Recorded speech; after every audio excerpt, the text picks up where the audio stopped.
on topics, whether conscious or cosmic. It's never nonsense, mega levels are microscopic. It's a Killah Priest project, AD control the rocket. Before we land the plane, many things we engage and explain. The unexplained, without mask. Welcome to the Killah Priest podcast. Killah Priest podcast. Yeah. Mic check 1 2. Welcome back. Killah Priest Podcraft. I'm your temporary host, AD Ross. We also have another guest host in the house. He is the one and only Crip Jesus in the building. Amen. Yes, sir. What's good, man? What's good? Welcome back. Oh, man, as you can see, I'm just feeling real patriotic today. Oh, damn. You know, like a real American. Mm-hmm. You know? Okay. Yeah. I see the tie. I see the handkerchief. You know, it was a lit year. It was almost like 50 Cent ran for president or something and won. It was like some gangster shit, man. Like, did you see? Yeah, I saw Snoop Dogg did a performance, right? Oh yeah, you saw that? I didn't even see it. That's why everybody was talking crazy. Okay, yeah, man. He said that stuff years ago. Yeah, I know. Remember, it was like. But you know, I mean, I know where he was coming from then. You know, now the years have passed, you know, hindsight's 2020. You know, we all here to celebrate. Exactly, that's right. You know, my thing is, I don't really necessarily care for Trump. Me personally, I'm more about, I've matured. I don't do the personality politics anymore. You feel me? Yeah. I'm dealing with what he's talking about, what's going on. You feel what I'm saying? Yeah. In the nation.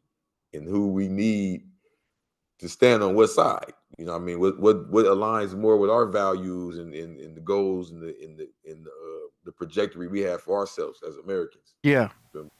Okay. That's cool. A lot going on. We also got Martin Luther King Day going on today. Now that's what's amazing. That amazing Martin Luther King Day, it's Inauguration Day. This is a special, you know what I mean, moment right here, you know. So yeah, that's all I'm saying, you know.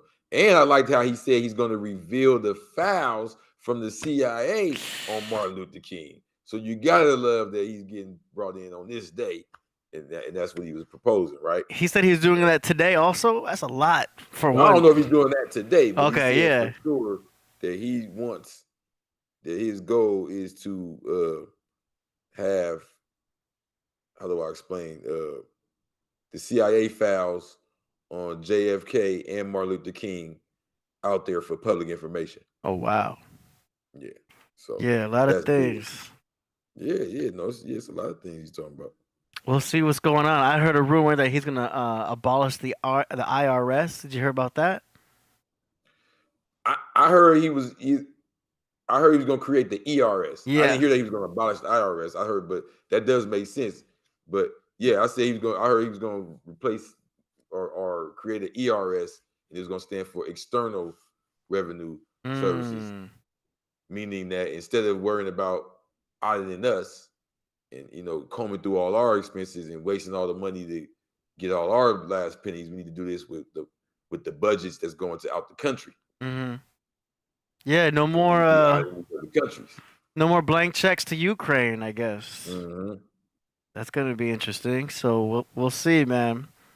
It's all happening in one day. You know what I mean? Like, I went to my folks' house. So when I woke up, like TVs are on and stuff, and you see it all happening on screen and everything. It's like, wow, it's a big old fanfare. You know what I mean? It was interesting seeing all the trumpets. They got people bands coming in with the drums and stuff like that, and Scottish bands. I was like, damn, this is the whole. I mean, he's talking about some great things, bro. I know for the hood, he said something that every brother I saw celebrating couldn't believe. Really? He said, no more doubling up for the baby mamas. Oh, what? That's okay. Right. Okay, so I'm not in that position, Trump but tell me what that means, because I'm still new to that. Trump said, if you are on child support, no longer would the mother be able to get you for child support and still claim the children you get to claim the children now as a dependency on you for your income tax. Oh, okay. So it's a tax thing. Okay. Yeah.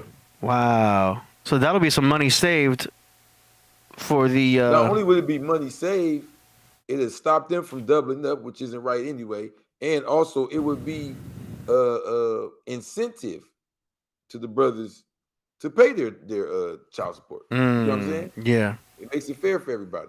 Pay your child support, you get your income tax, you keep the money coming in, everybody wins. Wow. Right? Okay. Instead of just trying to smash the man out, you know what I mean? You know how the laws is usually designed. Yeah, it's scary out there for the dudes, man. The way that things are set up and everything, you know? Yeah, the contracts, you know, Yeah. sideways. And then I think it's really more the culture. Mm. You know, them laws been like that. So they just started getting took advantage of more and more because of just how the culture is. So that's why we need someone up there who's going to think logically, you know what I mean, fix things like that. But then to balance that out, Mm-hmm. he proposed, if I'm not mistaken, homeschooling for Homeschooling. no, homeschooling in general, but specifically for religious reasons, right? So, if, like, because you know they're teaching all this crazy stuff in the schools now. Yeah. So if you have, you know, reasons you don't want them up in there learning these new crazy things or these extra woke people or these extra agendas, you can take him home. He's offering up to $10,000 tax write-off for it. Oh, wow. Yes. Okay. Yes. That's a good thing. Super good. Okay. So, yeah, it's a lot going on. Yeah, because I've seen a lot of people change their tune. You know what I mean? Some people were like talking bad about Trump, and now like they're looking into what's really going on, and it's like, yo, they on his side now. You know what I'm saying? I mean, because everybody wants to go with what's popular. Yeah.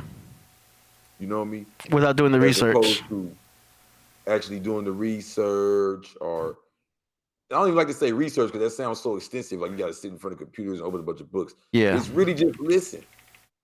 Instead of just watching the little news clips and the little TikTok videos or just your grandma's opinion because he's, you know, white with orange hair and they don't like something.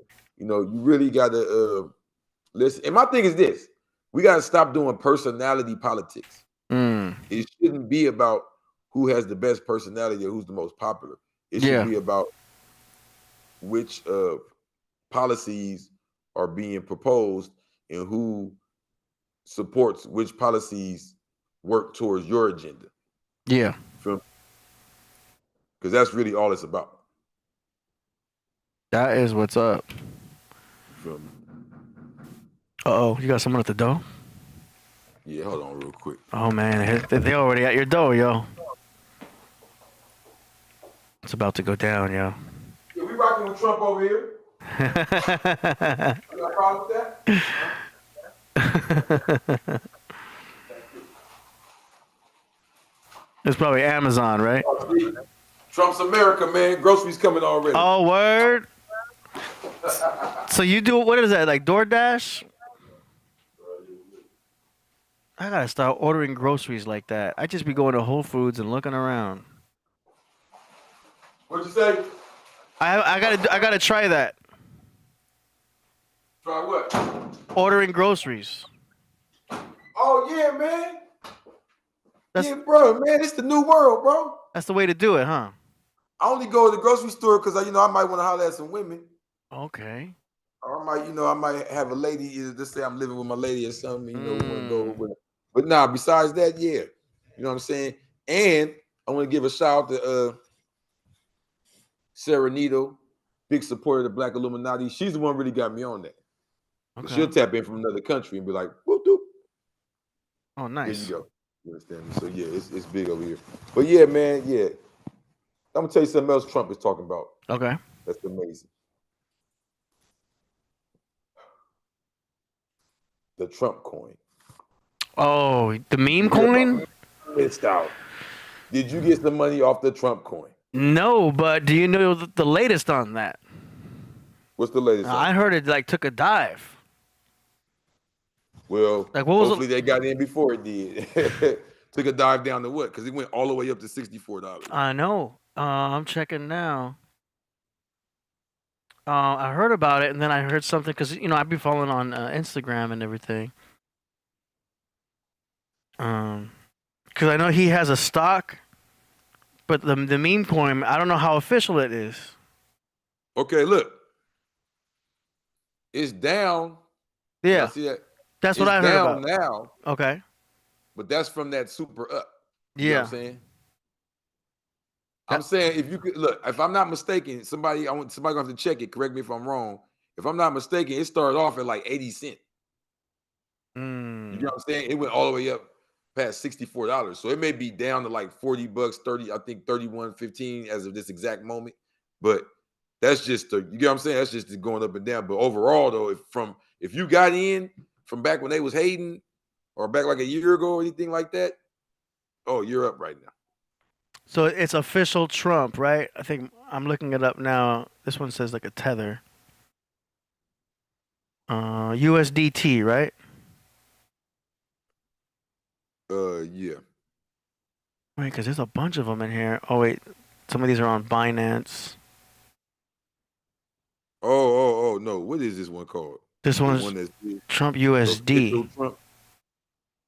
Because there is other ones. Yeah, I think it's the Like, Trump USD one. They already trying to scam them down. It's like 4 of them. That's the thing. It's like, gotta make sure you got the official one. Okay. You gotta go to official Trump. There's an official Trump USD. I don't think this is the right one though. Okay. Okay, hold on. It's one on crypto.com. No, not that one. Hold on. Nope. Coin market cap. Official Trump to USD chart. Okay, and what price is it at right now? 30? 31.46. It just went back up a little bit. Okay, so this is it right here, yo. So how far does that go back? How many So days? this is an hour chart, and Okay. this is going back to January 19th. That don't sound right. Like yesterday? Yeah. So that's what I'm saying. It took a dive as of recent, but you get what I'm saying? Like overall, like if you got in anytime, like over 6 months to a year ago, anything like that, your numbers are up crazy right now. Okay, I think I'm looking at one that was. Here's from US dollar. Okay, I think this is more accurate right here. Mm-hmm. So this is where it had gone up. This is a 1 hour chart. So people got my friend that first put me up on it. He said when he was looking to get in, they were only 80 cents. Okay, so yeah, that's way back here. So we talking big profits. We talking big profits. It depends on what exchange they used going back, because I know certain exchanges didn't have it available. This one exchange, US dollar Kraken, had it available on Saturday. But I could see this is the up swoop from all that happening, and then bam, within an hour it drops. It's, with coins like this, it's still shaky because people are going in, whales are going to go in, and they're going to dump. I feel. Yes, if you're staying. I'm just talking about for today. We celebrate. I'm saying for sure, you got in early. Yeah. And you saw how far it went up this week, and you cashed out. This is another reason to celebrate this week. Yeah. Because what it does at this point, that's on you. This is my thing though. Go ahead. You can't be one of those dudes that's like, I invested 400, now I got 40,000, but I'm mad because it's back down to 20,000. Like, man, just take your wins and be happy. Yeah. We had Bitcoin yesterday at 99, and then it jumped up to 109 within 5 hours. So I know day charts are probably a little bit more easier to work with, unless you're doing day trading. It's better to work with these day charts and stuff like that. Got some support right here. I'm already seeing a pattern in the resistance right here. But who knows? It's wobbling. It's not even like they're saying it's a dive, but like you said, when you get deep in it, it's wobbling. Yeah. It just hit an extreme high. When he won, Yeah. that's when he hit that $64. Yeah. Remember, there's a gap between when he won and when he actually get inaugurated in. So, you know. I'd be looking at Dogecoin because, you know, Elon is really involved with the Doge. And then he started that whole thing with Department of Government Efficiency. Yeah. So he's talking about Doge all the time. So I'm expecting it to bounce up here pretty soon here too with the Doge. But I think that's going to be a long-term hold. You know what I mean? Yeah. Bitcoin, obviously. I think Bitcoin in general is going to go up. If I look at the monthly. See, you look at the monthly chart on Bitcoin, you've got inevitable up. Yeah. You know what I'm saying? So getting in now, it's still not too late. People be thinking like, yo, it's 100,000. Oh, it's too late. I missed the boat. No. You have to realize how much bigger Bitcoin's going to go up. Like even if you got in now at 100,000, you're going to really be kicking yourself once it hits 200,000. Do you know what I mean? So, you know. Yeah, I mean, I feel the same way about this Trump coin. I'm gonna keep it real. Just because it dived, you know, a little bit from the super extreme high it went, you know, from my experience with coins, that was still incredible. You know. Yeah. At least let me see. How long ago did they start it? At least you're getting involved. You know what I mean? Like, I don't know about you. I use Coinbase. I use crypto.com. Okay. I got a card and everything. Nice. Yeah, I'm just so like in my. I haven't got that deep in. I got the card, but I'm like, I gotta really get back involved because this is what it is. The phone I had it on, I don't have anymore. But I got the card still, so I'm motivated because I'm like, I got money on this card. Nice, yeah. No, I use TradingView to do the analysis, and then I'm just using Coinbase Pro for the actual exchanges and stuff like that. But I think if there's any time to get in, it's right now. Because there's going to be a lot of ups going on. It's going to be unsteady. It's going to be a lot of drops too. The normal thing with the whales going in and dumps and stuff like that. But I think if you hit a solid coin like Solana or even Ethereum, for like a long-term hold, Bitcoin obviously, even though it's 100,000, a lot of times people will get their winnings and they'll just throw it into Bitcoin. But yeah, I mean, in my experience, cryptocurrency overall, I mean, unless you just freely throwing it out there, but if you pay attention just a little bit, and you can win as far as storing money. See, the problem is some people go into it like it's Vegas or jackpot. Yeah, and they get frustrated. That's not what this is. You got to know what you're doing. Like, compared to bonds and stocks, crypto is your win-win. Because I remember I put some money in the what was it, Shiba? Yeah. When they first started, my homie was like, "Man, no, mess with them. I'm telling you." And I won big time. Yeah. Now, did it go back down? Yeah. I saw so many people complaining, but that's on them. They didn't pull out at time. When I saw them couple hundred I put in there turned to $3,000, I said, "Yeah, thank you, but I'll be taking that." And and I needed it at that time. That's what you have to do, though. People, they know how. I was even in there. I said, "Oh, wow." You got to know when to sell. And that's a good thing. If you see the pattern, like if you jumped all the way up and you see that was a big jump, take your winnings. Yeah. A lot of people will be like, "Oh, I'm gonna hold," And if you're trying to hold, if you want to hold, that's cool. But like, there might be winnings there that you'll miss out on. In my opinion, though, when you're dealing with people coming from a lower class where we may not learn as much about finances, and don't get me wrong, I don't got all the answers. I'm not the stock investor guy, right? But from my observation, a lot of our problem is the game with stocks and bonds and trading have a lot to do with saving. Yeah. Would you agree? It's like if you go in there playing with that money, like you're trying to hustle it, like you shooting dice or you playing, it ain't the same thing. you gotta know how to leave it there and go do what you're doing. Unless you know what you're doing, you know what I mean. If you put in 1,000 into a spot where you know it's gonna go up, you could make a quick $500 within a few hours. But then you gotta know when to sell, Yeah. because you could lose it just as fast. It's very scary. Gotta know when to hold them, know when to That's all fold. I'm saying. From what I've been seeing, Yeah.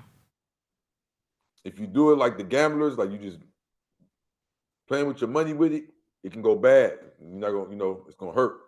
Yeah. But if doing it like savings, like you have a set income already, this is what you use strictly for this. Mm-hmm. You gotta win. You gotta win because at least get back. I don't even do crypto. At least get back your investment. I'm gonna take the advice. Yeah. Put it and kick back and let it do what it do.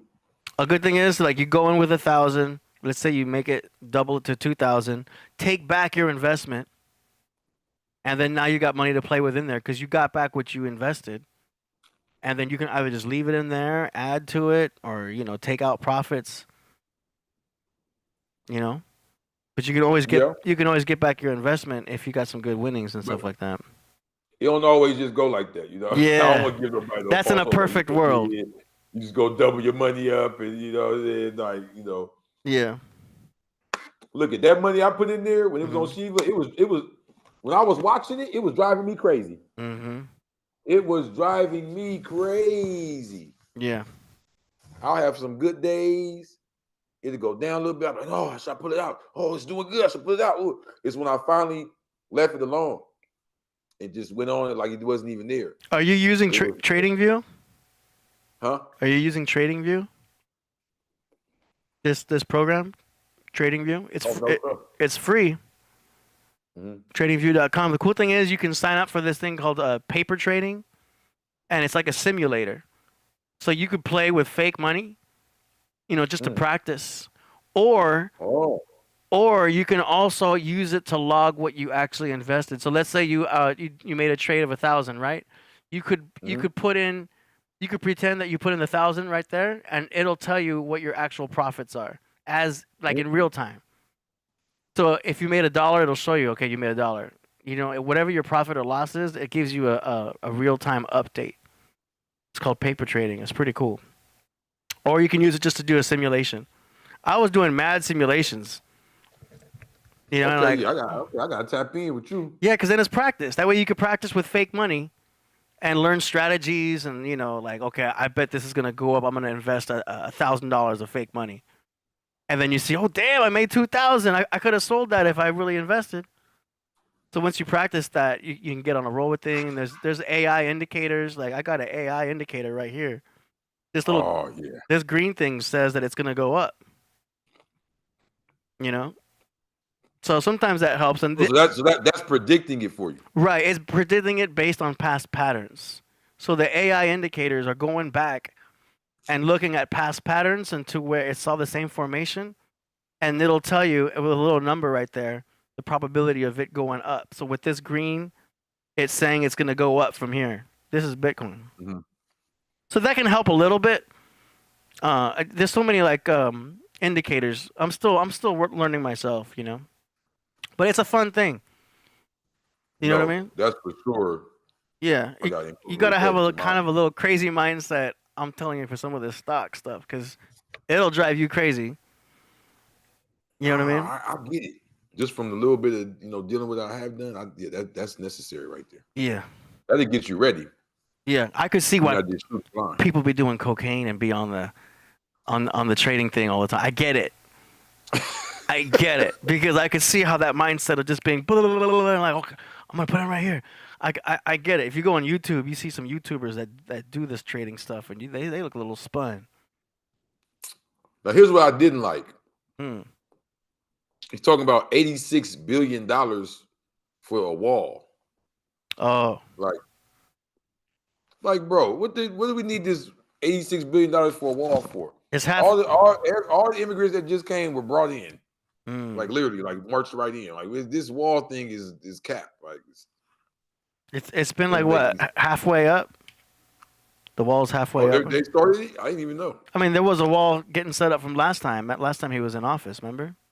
He had started the Yeah, they wall. started working on it. I don't remember anything. Yeah, they had already started the wall. I don't know how far along they are on it. Yeah, trash. Like I said, the money for the baby daddies. Oh, and I like, what was that he signed? Something about man is man and woman is woman. I was feeling, There are only two genders. There's only two genders. Yeah. Like, come on, man. Let's get back to doing math. Like, especially with talk of the world. Yeah, with sports, especially. You know what I'm saying? Yeah, with sports, it was really getting crazy. Mm-hmm. And I'm not gonna rely. If I'm not mistaken, it was like a what was that I saw? Where it was like it was like this guy. Well, my bad. It was like the identify as woman person wrestling the female, and they were mad that they didn't. They were so mad that they couldn't win.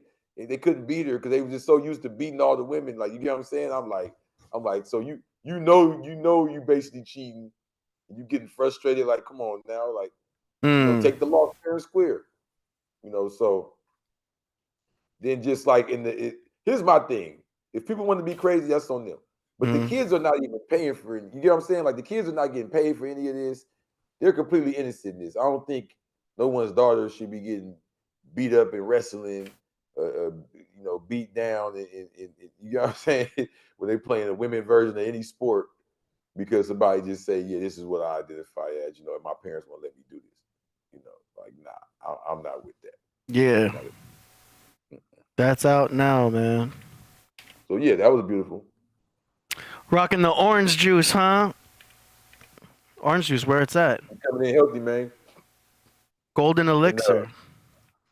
Another thing, right before he left, Joe Biden pardoned Marcus Garvey. Oh, wait, what? Talking about Black Power. Really? Oh, there it is right there. So Marcus Garvey is like, before all of the Black national movements, Black Power movement, he's the first. He's before Martin Luther King, Malcolm X, Elijah Muhammad, Prophet Noble Drew Ali, peace and blessings upon him. He's before all of those organizations. And he's the first to teach, what the so-called Negroes about who we are, about our illustrious history, about our capabilities, about our pride, about our nation, and to actually bring it to fruition. Now, here's what's sad about it. Is today you hear a lot of people who identify as Black in America say, oh, we never had this and we never had that, and we need to have this and we need to have that, and which leaders going, and a lot of them are unaware that in the 1800s, long ago, in the 1800s, this man came to America from Jamaica, this brother. It was here until about 1920, somewhere up in there, and organized us, not just here, but around the world, AD. So it was brothers around the world, you feel what I'm saying, in Africa, in Europe, in America, in South America, in parts of Asia, all communicating in the 1800s through the newspaper, owning ships, traveling, and even about to establish trade together. So they couldn't get them on nothing. So they literally, the FBI hired their first ever Asiatic original man, identifies as Black Negro agent. Their first ever. There was nobody that was considered a Negro agent, a Black agent, prior to this man that was hired strictly to take Marcus Garvey down. Let me explain it again. The first ever FBI agent that was Black that was hired by FBI was to take down Marcus Garvey. No shit. Yes. So it's really like, yeah. So him being charged, what they did was they put mail fraud on him. They couldn't even charge him with nothing. He was clean. So his name was James Jack Wormley. James Jack Wormley Jones. was America's first black special agent hired by the FBI in 1919 to infiltrate the U.S. paramilitary groups with radical agendas.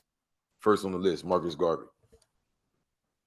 So, you know, if you know your history, you know this is how it all began with brothers in the FBI. It was to take down our first real worldwide international leader. He was the leader of what's called the UNIA, United Negro Improvement Association. And they literally had ships, they had transportation, newspapers, restaurants. I think even they were starting banks. Like, it was extensive. You feel me? So, and he was mentored by a brother named Duce Muhammad Ali. A lot of people know about Duce Muhammad Ali. Duce Muhammad Ali was an Egyptian brother who wrote plays and was an actor, and he was touring around the world putting the Moorish science into his plays and movies. Literally, you feel what I'm saying? Like, and I don't just mean Moorish science, like, because at this time it was no Moorish Science Temple of America yet.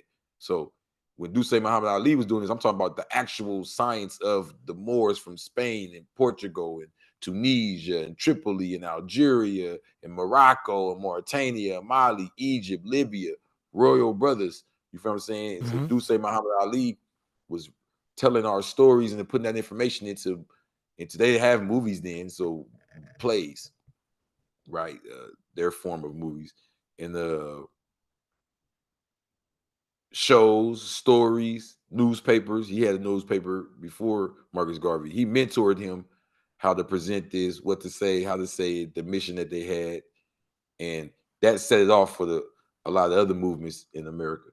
You feel what I'm saying? You see what's on my head right now, this feds, this came because basically what Marcus Garvey did was put in play for us to try to gain some form of nationalism. What was followed by that was Prophet Noble Drew Ali with the more science tip of America. So then came, you know, Nation of Islam, Black Panthers, all that stuff that came after. But it all started with, matter of fact, Malcolm X's parents were part of this movement. They were Garveyites. Well, no, Malcolm X, like, you know, they try to tell the story like, oh, he was just a street dude. He went to prison and he became a Muslim. No, he fell off his path to the streets.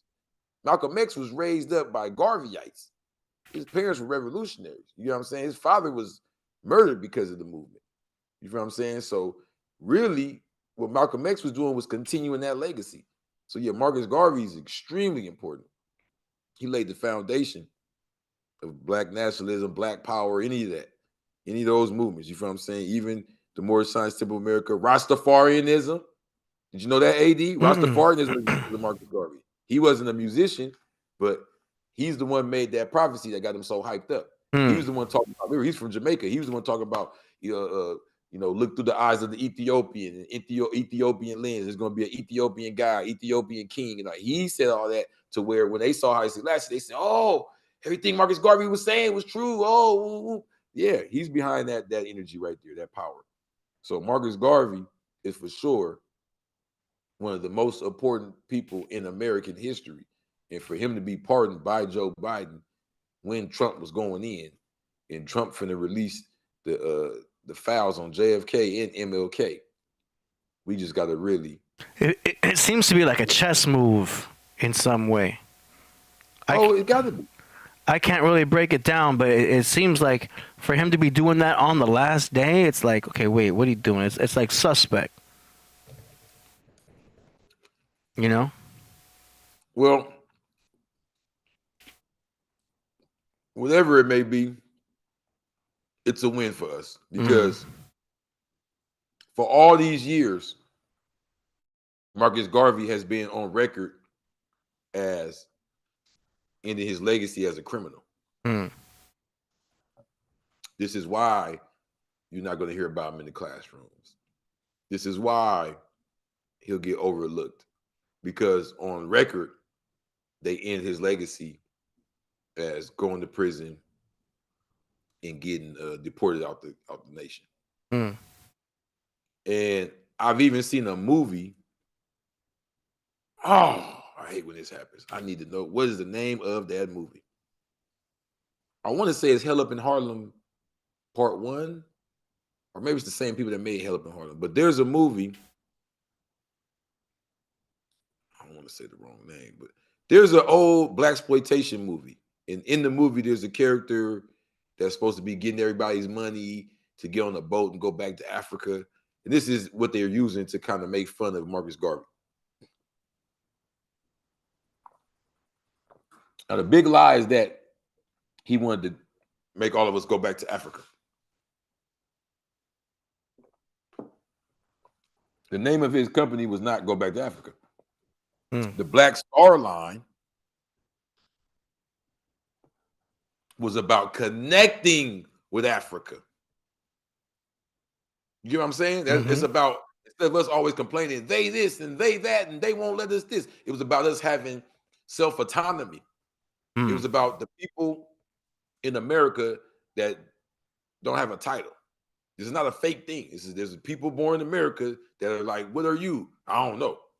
Right? That's a reality in America. There's a section of America that's like, I don't know what I am. Right? They call me black or they call me white, just named after some color. Right? So these people who find themselves in this condition, right? He set the play for that. So how I explain what I want to say. What he was setting in play was, instead of begging the government or complaining about the government all the time, as a place that encourages capitalism and private entrepreneurship, all we have to do is love ourselves and love who we are and the allies to who we are, and that establishes trade. The same thing you see a lot of us complain about with, oh, look at the Mexicans and how they do. It's just trade. You get what I'm saying? It's not. You ever heard that type of complaint? Like, oh, they're going to support each other. Like, of course, it's called trade. Of course, the Spanish people are going to do trade with other Spanish people. That's the whole point of having a common language, right? Like, this is so he was trying to teach us culture. You understand? So we can establish through the UNIA, there was people who identify as Negro in Europe, Africa, and America, all doing trade with each other. Not just about money, but trading ideals, ways of life, trading products, trading inventions, establishing communications in organizations with different resources and inventions, so we can have power with them, so we can have a place at the table of nations in the world. So we're not just renegades or refugees, if you will, within our own nation. We're not just victims waiting for a handout. You know what I mean? And what's sad about it is a lot of us don't know this. A lot of even the other groups and races around us. Oh man, black people, y'all been through so much. I just want to, you know what I mean? They suppress this type of information so much that it makes us looked at a certain way. We don't even imagine that in the 1800s, it was brothers like us, walking around sharp, distinguished and dignified and getting money, dealing with other nations across the water, back and forth. Nah, you think we were walking around getting whipped and saying, yes, sir, boss, and all of this, the Martin Luther King dream. So, this was before the dream. We weren't dreaming it, we were living it. You understand what I'm saying? Now, we had land, businesses, cooperation with each other, unity, because remember, he came from Jamaica and was able to get our people to all come together throughout the world. You know what I mean? You got people now that got websites and all of that, AD, and can't get the people in their neighborhood to come together. Yeah. Now, here's the funny thing. How do you feel about this? Do you feel like when you look at people like a Marcus Garvey, who had hundreds of thousands, if not millions, of people who identify as Negro, cooperating and trading and doing business around the world, you see somebody like Martin Luther King, who was dealing with his family and other people around him that identify as Negro and identify as slave and all that. He's got these people, we're getting grants and support, and the government stepping in with $1.5 million for the Big Six and all of that. When you see people like Malcolm X organizing hundreds of thousands, if not millions of people around the world without the internet. When you see that and you realize that, And then you see people online complaining, saying, "Man, I be coming with the truth, but people ain't trying to hear the truth." What's your opinion on that? Like when you hear people that talk like that, and you realize, like, well, there was people before us that was, even Cesar Chavez. There were people out here that were freedom fighters that were gathering tons of people with no internet technology. Yeah. I mean, You it's feel like we're lazy, full of crap. What? I mean, it's different audiences. People got information that others didn't, and then they would get pushback. So if they would get frustrated with the pushback, I mean, this happens all the time with someone who has new information that other people don't. Even in the conspiracy world, as someone who knows about conspiracies and stuff like that. Yeah. I have to be careful how I talk to people, because when you talk to somebody who doesn't know anything about what you're talking about, they have to understand. They didn't see what you saw. They didn't get exposed to the information that you got. You know what I mean? So, some people won't be able to express what they just learned. You know what I mean? Because there's a lot of people out there that'll gather information, but they don't know how to pass it on. Mm-hmm. They'll hear information, they learn about stuff, and they don't have the ability to teach, because they're not meant to teach. They're not teachers. Some of these people are just everyday dudes that don't know how to re-express what they just learned. You know what I mean? So they're gonna have that frustration to where, like, y'all don't even understand. Because they're gonna say y'all don't understand because they don't know how to teach it, which is fine. Not everyone should be a teacher. True. A lot of information shouldn't even be passed on. Do you know what I mean? It's like, if someone has the ability to re-teach and re-express, then it's better. A lot of people have the gift of, you have it. You have the gift of teaching, being a professor in a way. You have the gift of, I mean, it's obvious. You have the gift of educating. You know what I'm saying? And a lot of people will have the ability to learn, but they don't have the practice, the experience to, have another person come along and express it with the same type of, eloquency and everything. And I think that causes frustration. With educating, Mm-hmm. it is way more. It does involve way more skill than I thought. Like, if it was a long time, I just thought, I know a lot of stuff and I can tell you stuff. Yeah. And I had to realize that even in giving information, right? Mm-hmm. Here's one thing I noticed. When I have like a bigger goal, like I want to teach you all of this right here. Mm-hmm. It has a lot to do with me being disciplined enough to not give too much at one time. Yeah. Piece it up. Yeah. Don't become boring. Mm-hmm. Don't get frustrated with my own self because I didn't know how to explain this part like as good as I did that part. And now it has so much to do with yourself. Don't talk too much. Now the student, they trust you so much, they listen to everything you're saying, but overload. Now you get mad. Why? Like, because when they taught you, they didn't give you that much of that. You know what I mean? That's something that took you 2 years to figure out. You'll get mad if I figured it out in 10 minutes, right? And now you have to all of a sudden create a curriculum just to have what started as a conversation is now become a classroom, because you have to mentally create that curriculum to tell them and teach them whatever has going on. Because a lot of times with knowledge in general, there's stages. To learn about this, you got to first know about this. To know about that, you got to first know about that. You know what I mean? So it's all of a sudden, and that's even more challenging for a person to pass on information. Yeah. Do you know what I'm saying? That's why I don't be talking about flat Earth and stuff like that anymore. Even the astrology is a challenge, because it's like, whoa. Not everybody's ready for that type of information. You know what I mean? So it's like, always got to read the room.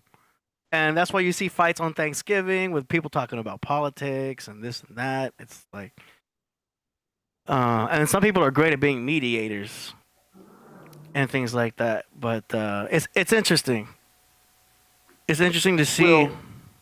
But that's why we have these podcasts, because it's in the discussions that I think the information can self-organize itself. If you're with a panel of people who know how to have discussions without getting emotional and arguing and stuff like that, then you actually are able to build a conversation that can be watched like a podcast, where people can have a discussion, even with conflicting beliefs and understandings, and learn something.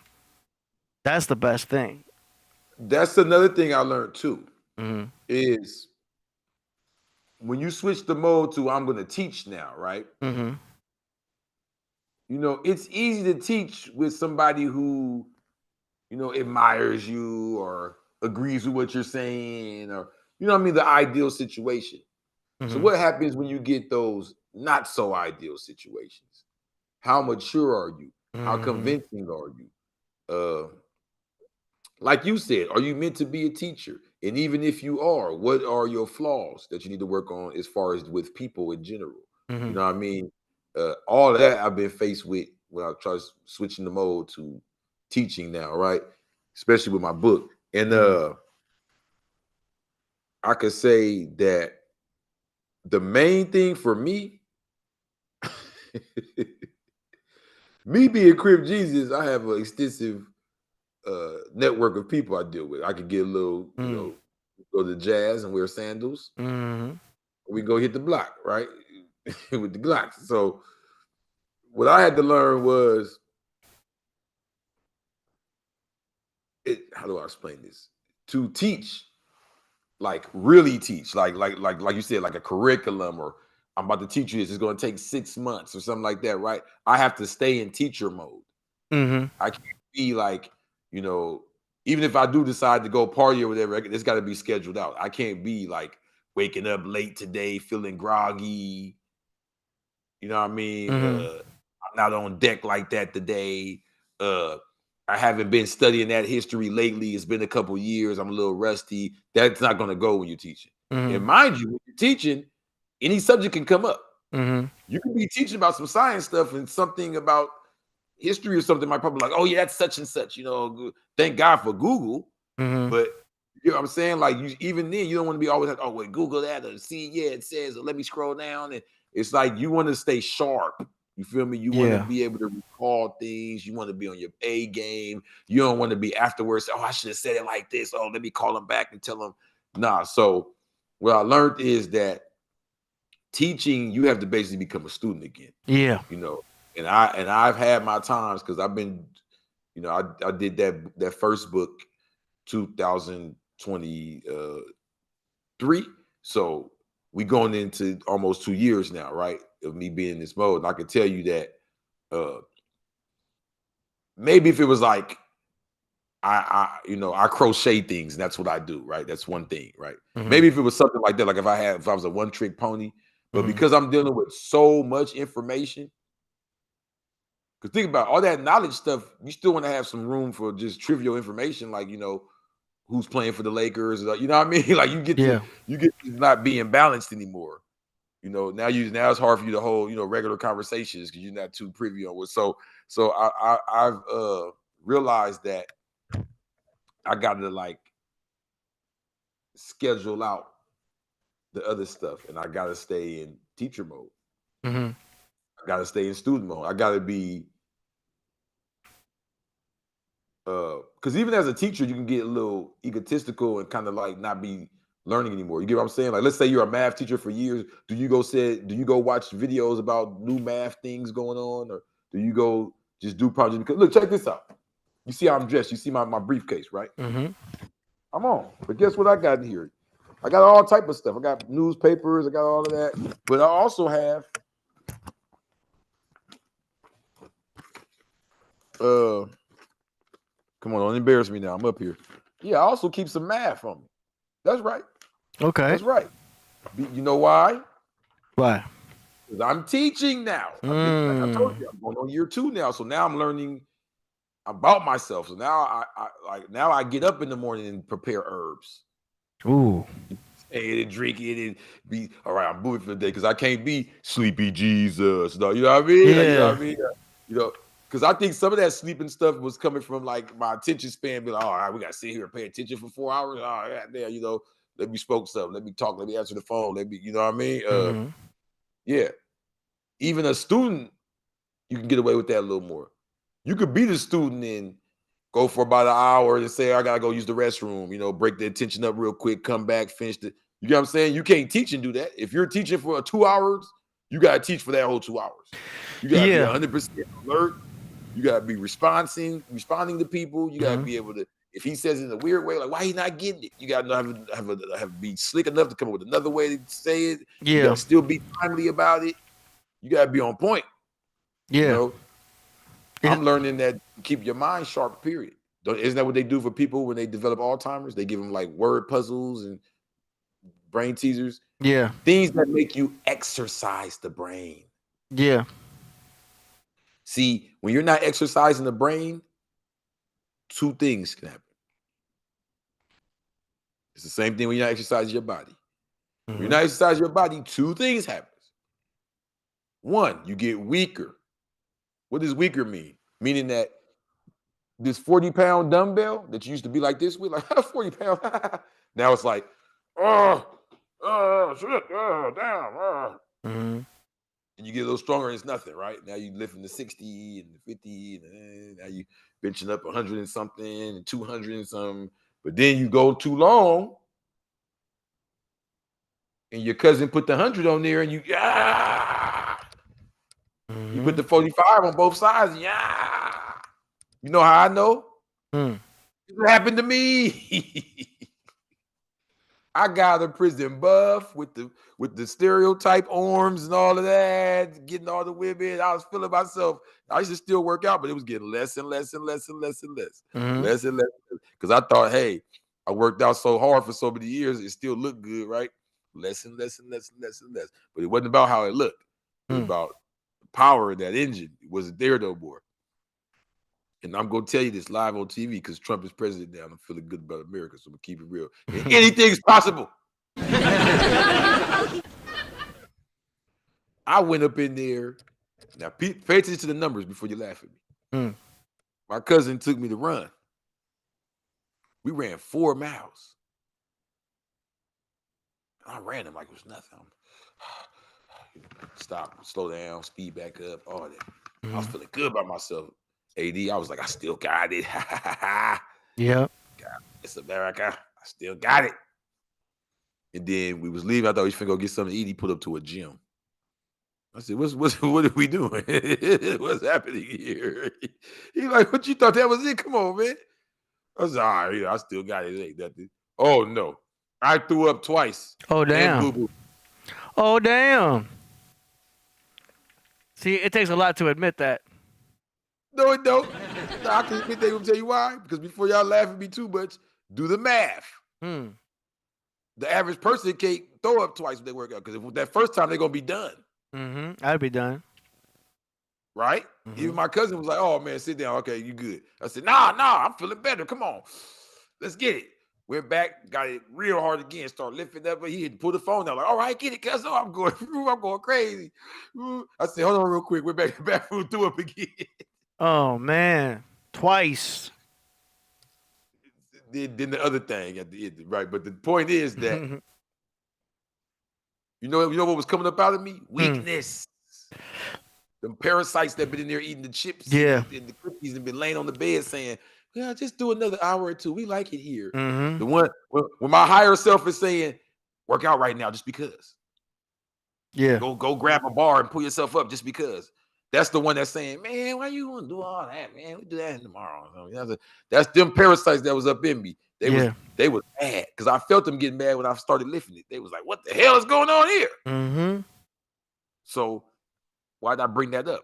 Because that's what happens when you're not in learning mode for too long. Certain information will hurt your brain. That's why when you talk to those type of girls, I know you know because you work in the, you know how I know you know about this? You probably gonna keep it calm as you talk. Because I know where you work and I get to talk to you and see how you're like one of the most brilliant dudes I ever met. Thank you, man. I can imagine you're near like just being the humble, just playing it cool. So not because you think you're better than nobody, just because of what I'm talking about. You can notice that even with certain, like, I don't want to just blame on that gender, but just those certain people who work in certain fields where you don't gotta overly think like that, right? Yeah. What happens is they're still human beings, so they still may be wise. They still may, you know what I'm saying? You still make a carry a conversation with them, like, oh, okay, yeah. But once it gets to like heavy information, it's like you see, they're like, huh, or what, or the joke or something. Like what? Like you know what I'm saying? Like I can't digest that. So that's what happens when your brain is not working out. Another thing, it's not always just that. Now the reason I threw up and all that because that's brute force. That's straight. That's resistance. I should say. Let's be scientific here. That's pure resistance. That's going to hit to the core. That's going to get about you. But also you have stamina, which can come from something like, holding a certain position for so long. It may not even be something that has to do with weight or force, but do you have that stamina, that power to stay? That's another thing you lose when you're not working out your brain. What am I trying to say here? Am I all over the place? No. I'm saying the first thing you lose is your strength. You can't handle heavy topics, heavy information. You just be like, you seen them videos where they go up and say something to the girls. You're like, oh, whatever. Shut up. Like, just start twerking or something. Like, I don't want to hear it. Like, it's just too heavy, right? But then the stamina is dealing with attention. What's the word I'm looking for? Like how long you can pay attention. Your attention span. Attention span, parcel. So that's what I mean by the stamina.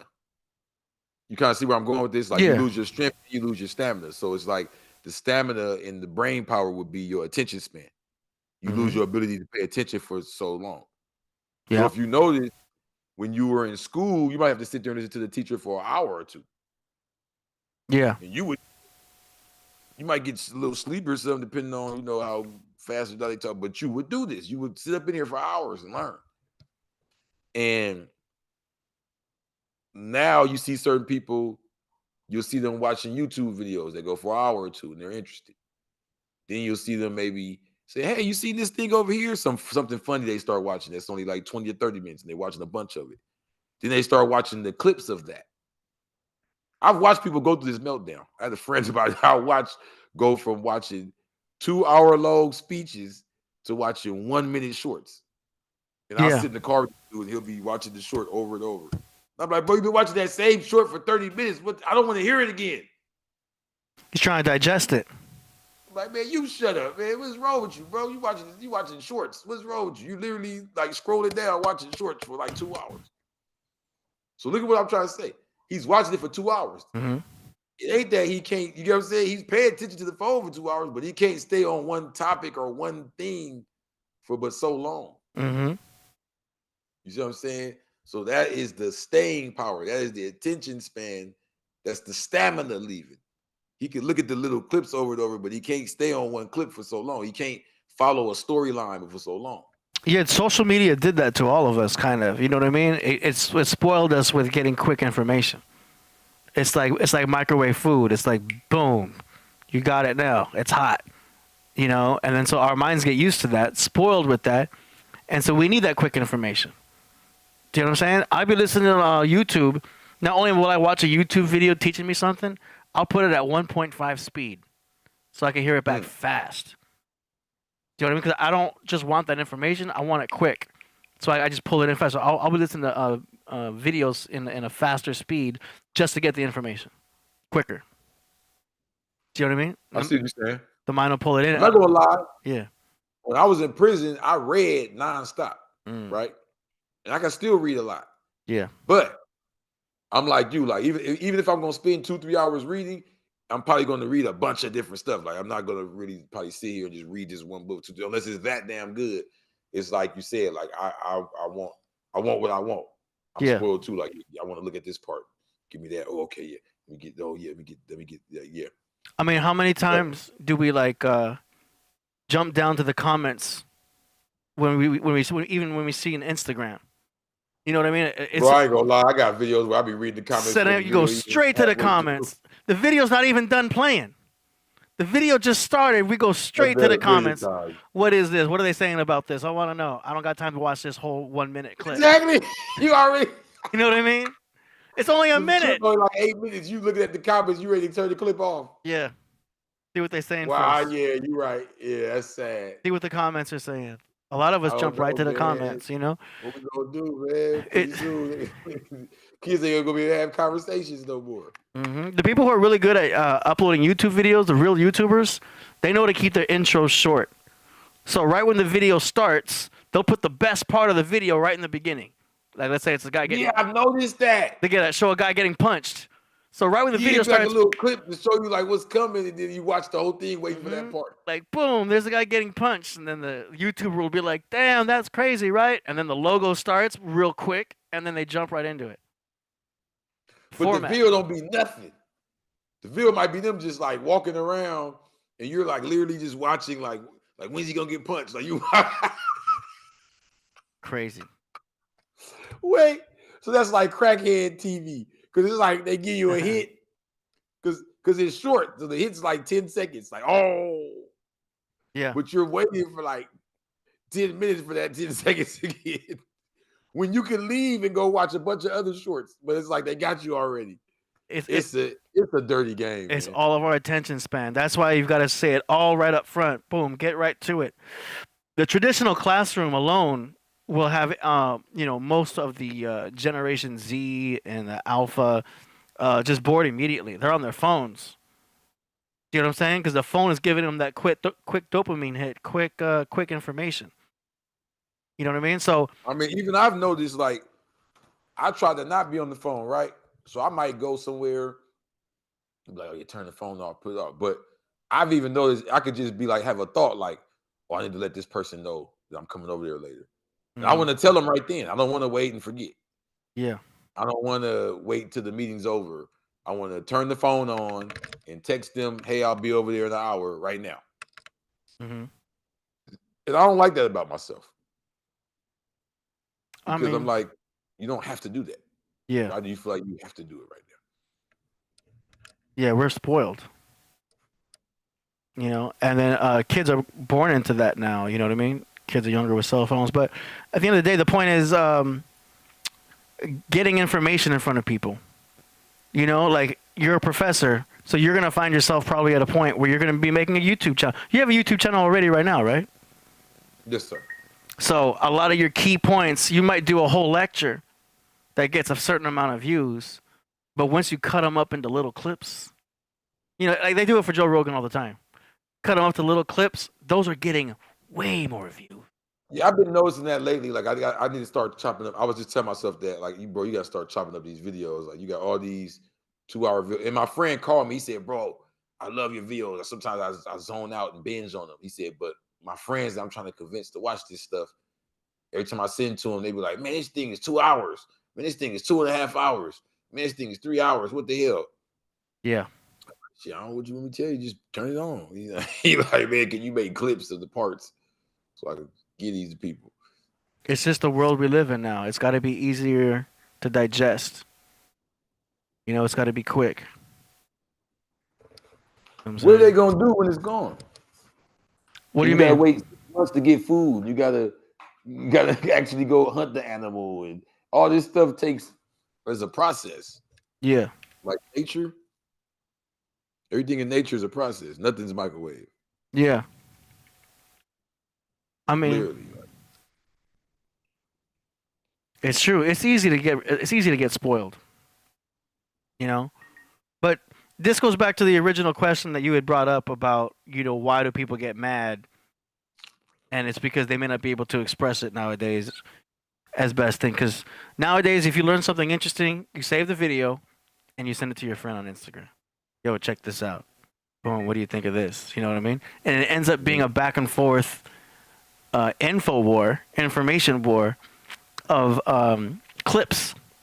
Oh, did you see that clip about what happened with the wildfires? Oh, did you see that clip that showed it wasn't actually a wildfire? Did you see how it started? Yeah. Even the fires alone, we're not sending each other YouTube videos. We're sending each other clips. And those clips are packed full of information. You know what I mean? A lot of people became conspiracy theorists in the past 4 years alone. Y'all already know what. COVID gave birth to a whole nation of conspiracy theorists. Mm-hmm. I'm gonna tell you something. I can't stand them neither because they start mixing stuff together and then they start competing with each other. Mm-hmm. And then they say weird stuff like, "Oh, I already knew that." Like, this is conspiracy theories. This is hidden information. These are theories. Yeah. You'll be like, they'll be like, you heard the one about the alien in Arizona? Oh, that's nothing. You heard the one about the alien in Vegas? Oh, that's nothing. Everybody knows about that. Yeah. Like, no, they don't. This is not even agreed upon information. That's nothing. You don't know about the aliens in Antarctica. Like, that's nothing at all. That's David Icke and them. That's small time. Yeah. And you know about the alien clown on Pluto. Like that's small time stuff. You guys are on the internet downloading things. I'm actually outside eating mushrooms, downloading from the planet Klepton. There you And go. I know about the aliens on Saturn. Oh, here come the next conspiracy theory. He rolling blunts. All you guys are dumb. All you guys are caught into the matrix, believing all the lies that they gave you, thinking that they were conspiracy theorists. Yeah. I'm actually really like I don't even wear clothes or shoes anymore. I walk on leaves. I have plant draws. I eat air. I eat the ethereal herbs that are inside the air that you guys don't know about. You're trapped in the matrix. And I'm really not even in front of you right now. I'm like a ethereal projection for your mind. I just wanted to let you know that I know like literally everything. And I talk to the other aliens behind those aliens in the Galactic Federation. Oh man, that sounds like some Venice Beach people. Exactly. Yeah. They come through there like we really know everything. I'm like, I'm done with y'all. Y'all worse than the woke people. Yeah. Y'all worse than spiritual people. It depends on how much they, if they connected their information so much to where it's affecting their ego. That's when you know you're probably getting shaky information because it's become too enveloped into themselves to where it's egotistical at that point. You know what I'm saying? The humble teacher will have more power. I met a guy one time. Go ahead. I met a guy one time. I'm gonna tell the story because they're not together no more, so I don't care. Okay. Man, his girl was beautiful, bad as hair. I said, "Ooh, how you get her?" Right? Yeah. I knew her friend. Her friend hooked me up with her because I was looking for some work, and they were cleaning houses. Right? Oh man, this girl's like that. Right? I'm telling you, bro. Right? So I already know who she is and who he is to her and all that. Right? So I don't know what they've been telling them about me because I wasn't even pushing Crip Jesus yet, but for whatever reason, he hops out. What's up, bro? He's like talking all this deep stuff, so he kind of knows I'm into that, whatever. Right? Yeah. So after I get to know them, she begs me. She's like, look, he won't do nothing. I don't know. Like, he just knows a bunch of stuff. Like, I'm look, this is way before Crip Jesus or any of that, right? She's like, can you tell him, can you get him to do something? Because she was just, a matter of fact, I had already started the Black Illuminati. I'd already been pushing it. So I had a YouTube channel where I would drop a new video every week of high level information. You know what I'm saying? Esoteric or suppressed information. Especially dealing with those of us that identify as black, right? So it's Black Illuminati. So you know, I guess they used to see the channel or whatever, like what I was doing. So she's telling me that she didn't spend all this money on like cameras and you know what I mean, just microphones and just hella stuff that he's claiming he's gonna do something with whatever with this information. But really, he's not. He's just going to have information. And I'm going to tell you the most dangerous ones. If they can use that information to influence people or get women to be like, oh, you're so smart. Yeah, I'll do what you say, whatever. They're the worst ones. That's when you get your nature boy types, where they're just crazy, like just torturing people, just getting amusement at how good they can control people, right? Yeah. So he would just like talk to me about, like, I'll go over there, right, to kick it with him, whatever. She'd be like, yeah, talk to him. Maybe you can get him to, you know, do the YouTube with you or, you know, record something, film something, you know what I mean? And he'll just sit there and talk for hours, bro, about how he knows the aliens and he knows everything and he's so tapped in and everybody else is so dumb and the world is so shallow and slow behind him and you know, just a bunch of bull crap. Yeah. You gotta let them just express themselves, you know what I mean? A lot of people just... Well, the problem with them is once you let them express themselves, they can literally talk without you talking.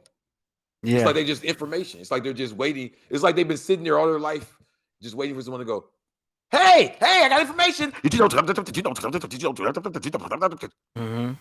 is my test.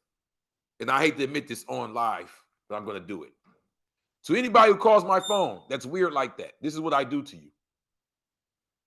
I put the phone down in the middle of the living room. I put it on mute, and I stare at it. Sometimes I even walk away and go use the restroom. If I come back and that phone is sitting on the floor, it is still going blah blah blah blah blah blah blah blah blah blah yabba dabba doo blah blah blah blah blah blah blah blah blah blah blah blah yabba dabba doo blah blah blah blah blah. You are plumb shit crazy. You don't have information. You have a mental problem, okay? Wow. Have you ever ran into one of them? Yeah, all the time. Venice Beach. No, you funny. I'm talking about on the phone. Somebody actually have your number. Oh. And they can just talk without you saying anything. Yeah. You can put the phone on mute and just put it down. You could even leave and make yourself something to eat and come back and they're still going. And they're still going, yeah. And you don't have to even say uh-huh. Or I heard that they don't need. That's the point of this conversation we're having. See, I know you're a conversationist like me. Yeah. We know how to say and yeah and all of that to get through. And that's respectable because they may talk a lot, but at least they're not crazy. They still need a response. They still care to know that you're listening, right? A person who can talk that long and doesn't even pause to hear hey, you feel me? Something's wrong with them. Yeah. See, if you do that to Priest, he gonna be like, right, all right, hey, let me hit you back. And then Priest a real one. He's not gonna do me like that. He's not gonna sit up here and he be like, hey, let me hit you back, and then he'll just cut them off. I've seen that. And that's fine. It's smooth though. He's smooth with it. He's smooth. And let me hit you back. No, I get what you're saying. You talk about what I do. No, I don't do that to everybody. Don't get me wrong. I don't mind getting off the phone. I'm saying if you're crazy, then I guess I'm just the guy for America. If you're crazy, it doesn't matter. Crip Jesus is crazy too. Yeah. And I can reach you. So call or text 213-667-1094. Crip Jesus, also known as King El Allah, leader of the Black Illuminati, or Crip Jesus, author of the Blue Bible. Hey. There it you is. may have seen me recently on things such as Taharka Bay. Peace and love to all my Moors. You may see me recently on Killah Priest. Yep. Peace to the gods. You may see me recently on Crumb TV. Hotep, Shamalama Lama, I say, and all of that. Or you might come to my channel, Crip Jesus, the blue guy, the true guy. Learn a lot. I'll be leaving my link here with AD. I'm going to tap in. It's a new year. It's official. It's the new fiscal. We're tapping in. Things are starting new. And I got a new website. Oh, what? Yes, that means, so in this day and age of business, does that mean I own that domain now?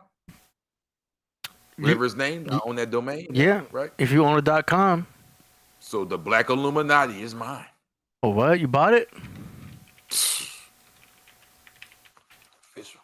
Oh, damn. Next, I got to get the trademark. You know what I'm talking about? Yeah. But, the Black Illuminati is official. Okay. So the blackilluminati.com is there. We got the books. You can go there. You can download the books, $13. You can order it the physical. I got merchandise there. Oh, so it's already It's already up and running? Yes, it's there. This is real life. I've already made money off of it and everything. This is happening. I must be spelling it wrong. BlackIlluminati.com? The Black Illuminati. Aha.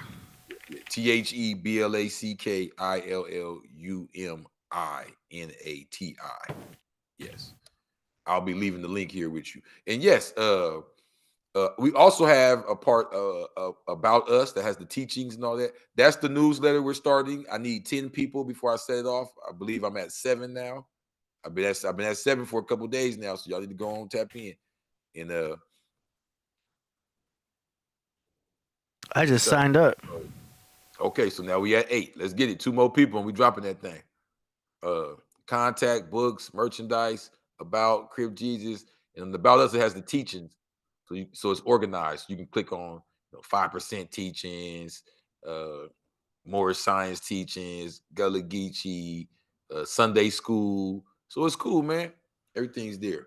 Shout out to the God, Supreme Understanding Allah. That's him right there. Checking out the joint. So it's we doing big things this year. We're not playing. We stepping out. And also, in case y'all didn't catch that last episode where I made the announcement, let me announce it again. I am officially the ambassador of Sun Village, California. Okay. Oh, what? So only did I pledge my proclaim my nationality as a Moorish American, but to make it official, I got a position under my title. I'm actually putting civic works for the country with this name. You know what I'm saying? What? So, You making some moves, man. Making some moves this year, man. I'm making some moves this year, you know. And I got that song over to Killah Priest. I got the verse off of it. Stay on him about that, AD, because you know you be forgetting, but stay on about that because I got a real good. No, remember how you were saying, man, this could be in the club for real. Priest don't play. I got a feeling about that one. No, wait, you talking about the Balenciaga? Mia Killah, Mia Shuta. Oh, this nigga. The elephant. You talking about the elephant one? Oh, no. L? We need to do that one too, though. The elephant went hard with the Marco Buddha did the beat. Yeah. Priest is almost done with that. That song. I got played again. You remember that song I played? Barcelona. No. The one where I was rapping with the African accent. I was saying, I'm rich nigga. Okay. Yeah. I was like, oh, man. Well, let me say that to you. Hold on, let me say that to you. But that Barcelona one. That Barcelona one go crazy, but I don't think that's the one that you was telling me to put Killah on. Oh, yeah. No, you're right. No, but I'm just saying I remember the Barcelona one because I could bump that. It's dropping February 22nd. I could bump that in the club tomorrow. I'm gonna send that right. Oh, yes, bump that, man. I'm gonna send that straight. I think I sent it to you on the Telegram. That's where I thought you were gonna go on shoot a music video when you went to Catalina. Man, you know what? I wanted to, and when you said that, I was like, man, that's genius. But it just didn't play out like that. It just didn't. Because nowadays you could use your phone. You can just put your phone on 4K, and then just shoot a decent video with some ladies or whatever you want to do. Good color out there with the sun and the sky. True. That Barcelona track, man, that was fire. I mean, we playing that tonight, so don't trip. Yeah. I want to throw a couple tracks off the coming project, but I want you to remember this song, man. Okay. Am I able to share the screen? Yeah. Here, let me get out of my screen share because I'm sharing right now. Okay. Okay, hold on. Stop share. Okay. Now you got control. So once host disabled attendee sharing. Oh yeah, hold on a second. And boom, go ahead. Okay. So once you start sharing, I'll put it on screen. Bam. All right, 1 second. Let me go to it. Here we go. Let me set it up. Okay, 1 second. You hear it? No, so you're gonna have to make sure you share sound. Oh, you can't hear nothing? No. So you have to go to the share button, and then you'll see a thing that says share sound. So right when you hit share, you'll see a little thing on the right. Okay, I got it. Then you share sound.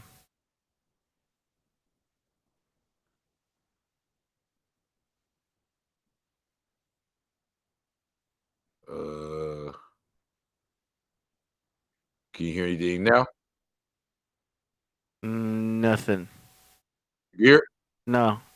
It's playing on your end? We don't hear anything yet. You hit share sound? I'm about to just send the song to you, man. You can do that. Okay. We just do that, man. I did hit the share sound, though. I don't know what happened. Yeah, we're not getting it. Yeah, we don't got time for that. Yeah, just send it to me on Telegram. I was about to send it to you through the chat. Or the chat. Telegram? Either one. It just went through the chat right now. Okay. This is the new Mansa Musa King Kong Crip Jesus, produced by Cozy. Shout out Cozy. His house burned down in the Altadena fire. I'll slide you his GoFundMe. He needs that, y'all. He's making hot beats. So hot he burnt the damn house down. Caught the city on fire. He need help now. Okay. Produced by Cozy. And we finna have Killah Priest hop on this joint. So what you finna hear now is the original, but by the time it dropped, Killah Priest on there, because this ain't even released yet. So okay, here we go. It ain't even gonna be a remix, you know what I mean? It's gonna be the official version, me and him. You gonna remember as soon as you play it. Oh yeah, it's already showing me. Duplicate. It's tripping. No, here we go. Oh my God, it's so cozy. Me a big bucks, you know. You not wanna fuck with me, I eat you for breakfast, boy. Me a killer, me a shooter. Oh, yeah. Rich nigga, Mansa Musa. Me a killer, me a shooter. Rich nigga, Mansa Musa. Ha. King of kings, I'm the big King Kong. Chains and rings, a big drip like the ocean. Run the marathon to get the honey bongs. Keep the money coming, me gotta have motion. Big man like wrestler. She don't want Toyota, she want Tesla. Or she Hold on. want Tesla, so I gotta test Yeah. her. Me no want your loving, I want investor. Big I don't hear shooter. nothing. Say again. I think you gotta turn your sharing back on because I don't hear nothing. You don't hear it? I'm sharing. Hold on. Let me turn on. You didn't hear nothing? Do you hear that? No, you hear this? I can see it on the TV is playing, but I can't hear it for some reason. Okay, let me just double check that real quick, cause share computer sound. Let it finish playing then. I mean, Yeah, it says it's sharing. It says it's playing. Make sure that your audio, your speakers are on.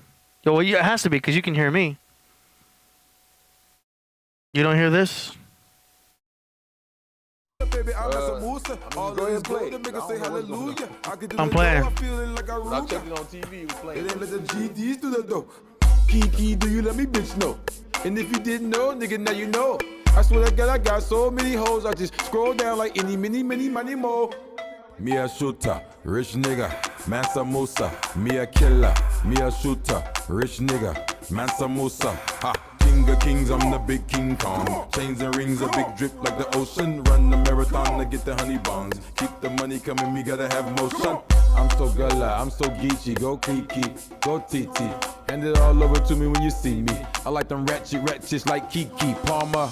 Millie Obama, somebody baby mama. I'ma do the bumper, beat that up like a drum. Bumper. She vegetarian, yeah, she eat cucumber. Is she Cubana, Dominicana, Boricua, Mexicana? Is she Colombiana? Is she from Ghana? Or Belizean? One for every season, Jesus. Come on, come on, come on, come on. Me a killer, me a shooter, rich nigga, Mansa Musa. Me a killer, me a shooter, rich nigga, Mansa Musa. Ha. King of kings, I'm the big King Kong. Chains and rings, a big drip like the ocean. Run the marathon to get the honey bongs. Keep the money coming, me gotta have motion.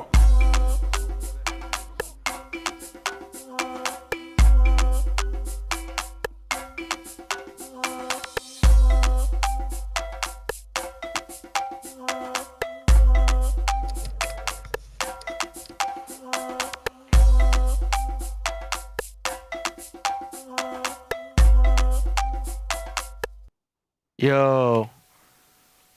I remember that. I don't know why I can't hear the song with you. That's crazy. Um, But you remember that? Are you still sharing on your end? Maybe that's what it is. Turn off the stop, hit the stop share button. I'm making your video better here. On the green thing, it says share screen. It don't say stop share. Okay, so you're not sharing anymore. Yeah, I'm not sharing. I don't know. That is I ain't weird. tripping. You should. Yeah, I remember y'all was like, man, Priest, you gotta get on there. And he was on it, remember? So I sent it to him. Okay. Hopefully he's knocking that out. You know Yeah. what I'm saying? And that Yeah. L song. You know, we'll get up in there with the gold on and all that, come out royal. Mm-hmm. I want to hear what he gonna say on there. Yeah, that elephant song. I don't know what happened with that. I've been sent that back. I sent that back immediately as soon as y'all sent it to me. Yeah, because it was supposed to be a priesthood collaboration type of thing. You know what I mean? Yeah. And yeah, I sent it out to Ty Phoenix and Ka Zodiac, but it was during a time, maybe it was retrograde. Like they weren't ready for that. You know what I mean? You knocked it out quick. You know? Hey, but me and the roof finna get it in. Okay. She in Europe right now, but she hit me up. I sent her some stuff, so it's going down this year. I ain't gonna lie, man. I'm about to try to get something in with a little bit of everybody. Yeah, collaborations are where it's at. Mhm. Absolutely. That's fire. Now should we go ahead and play the? You sent me something else. Well, yeah, you know, just as far as celebrating 2025, You know, like I said, with Garvey and Trump and ambassadorship and you know, it just inspired me. Mm-hmm. It's a lot of winning, you know, a lot of good energy, a lot of progress. So I've been doing music, but not so much. You know what I mean? I know you probably noticed I ain't been around as much, but I still been making stuff. So as the years went by, I said, damn, I done made a whole collection of songs Mm-hmm. that fit that new vibe I'm on. Yeah. Before it was more of a mixed vibe. It's like, okay, Crip, Jesus, okay. But now I be teaching, I got books and all that. I got music that matches that mode I'm in right now. I Yeah. feel like so I'm switching gears with this one. This one's Mm-hmm. called I Am. Dedication to, remember when Nas had the album I Am? Yeah. So dedication for that, big inspiration to me, but I didn't spell it I am. Mm-hmm. Because when you spell it I am, if I'm not mistaken, you know, I can't read Nas's mind, but it sounds like to me it's a reference to the Bible scripture. When Moses asks God his name, he says, I am Yeah. I am. Exactly. I named mine I am EYE. Mm. You know what I'm saying? I am. Yeah. I am what I see. I'm the I, right? So I am, you know, and so like I said, it's a mixture, some of the new tracks. It's only gonna be about 5 tracks, but it's just to warm you up for what I'm Mm-hmm. gonna, you know, really hit y'all with this year. But this is for sure history because this is the first project I dropped that's just all conscious. You got what I'm saying? I always mix it up. Yeah. Not because I purposely I got some type of formula. That's how I was living. It was a reflection of how I felt and how I left. If you notice, I haven't dropped a project since the Blue Bible. I dropped the Blue Bible about 4 or 5 months before I released the book. So that new vibe I'm on, you get what I'm trying to say? Like I was still out there a little bit at that time. Yeah. So I've dropped a few songs since then, but nothing like this new vibe I'm on is just different. Yeah. So now, you know, you got something reflecting the man you see before you right now. New year, new vibe. Yeah, I am. That's what it's called. I am. Like this is the real me. You know, this ain't me on the fence, torn between two worlds, trying to figure it out. This is me now. Like Yeah, so. you coming in multifaceted, man, because you've got the artist side, you've got the professor side, you've got the product with the Bible. Do you know what I mean? And I've seen you've been on podcasts. I've seen you on other people's podcasts just kind of going in. So that's awesome that you've created this persona with many different, you know, faces, so to speak, man. Exactly. And that's why I say on this project, I feel like they finally merged, if that makes sense. Like, you feel what I'm saying? It's like, oh, okay. Because usually your rap side don't remind me of your professor side. Now they both look the same. Like, you see what I'm saying? Now they both feel the same. That's how I feel on this project. Like, and like I said, I got songs in the cut that really, you know what I mean? I'm developing that. So this is my first smack of it. Like, y'all wasn't ready for this. Like, whoa, okay. I see Killah and them rubbing off on you. You know what I mean? That's what I meant. That's what I was trying to, you know, prove a point on this one. Mm-hmm. So let them know it's a whole new incarnation of the blue God, the true God. You understand me? Nice. Yeah, man, the website looks good. Thank you. Yes, I'm sir. checking that out right here. You got the merchandise, got the books. Yo, and doing books is not easy. No, sir. But man, that is cool. And we got the downloads right there. If you want to just, you know what I mean, maybe you ain't fully invested yet. Or it ain't even about that. If you like the, you know, the digital form of it, Yeah. you got that for you. Way cheaper. You good. I'm more of a digital because then you can also put that into a Kindle, Yes. you know? So it's like in PDF format or something? Yeah, the PDF, you can just walk around. You want to print it out, whatever you want to do. You can do what you want with it. That's cool, man. And I ain't dumb. I know sometimes people get my PDFs and share them and, you know, maybe even sell it to their homeboy, whatever. That's your business, you know? You know, if they doing that, they're only helping you. Yeah. Technically. Hey, one person hit me up today and said, can I sell it to somebody and I'll give you some of the money? I was like, oh, hell no. I was like, you know what? So I got to work with him. He going to do it anyway. That's an affiliate program. Yeah, exactly. So you can get involved in, you can create an affiliate program where people can become affiliates and they can sell a part of it and stuff like that. I can help you with that if you need to set that up. Oh, yeah. That'd be great. But yeah, man, affiliate programs. People love to get involved, especially if they see it as an avenue to make some cash. That's cool. You got the Eagle T-shirt, All Seeing Eye shirt. Man. Okay, so how's the YouTube videos going? So go over there to About Us. Because YouTube is the future, man. It's just Yeah, so these are some videos right here. oh, okay. I'm gonna go to the actual channel. That's not my channel. That's one I did a Oh. while back, but that was the top one because that was like one of the first interviews I did, fresh out, explaining the Black Illuminati. It's one of my favorite ones. I feel like I predicted everything that was gonna happen now. You know what I'm saying? Like I'm sitting there, you know what I mean, telling them this, that, and the other, this is the plan, such and such. So that's the top Technically not Muslim. According to our Islam Orthodox. Wow. Nice. Even right there, they're asking me, look, so you see how I'm dressed now. They're asking me about this Moorish dude. Mm. They're like, how is he able to yell at the police like that? You know, so yeah, everything that came. And what's even colder is I was out then, right? And I hadn't even really had like too much motion. So I could have went anywhere, any direction with the conversation. You get what I'm saying? I could have talked hood. I could have, you know what I mean? So it just goes to prove that I was on this type of vibe from the jump. Mm-hmm. It was just more about figuring out how I was going to present it and still be able to, you know, monetize and tell my story and all that. Right. And then you got your channel. Boom. Mm-hmm. There it is. See, this is where it's at, man. 100 videos, 101 videos, 4.6 thousand subscribers. That's a lot. Oh yeah, I've been trying to get to it, man. And if you go to videos right there, you'll see I got you see that the Blue Guys. That's an unreleased track right there. You know what I mean? So I'm keeping it busy for the people. Yeah. Now you got you got a following, man. So I've been letting them know. You know, I was just trying to, because the thing is, I was going to try to kind of like take the music out of the whole little paradigm.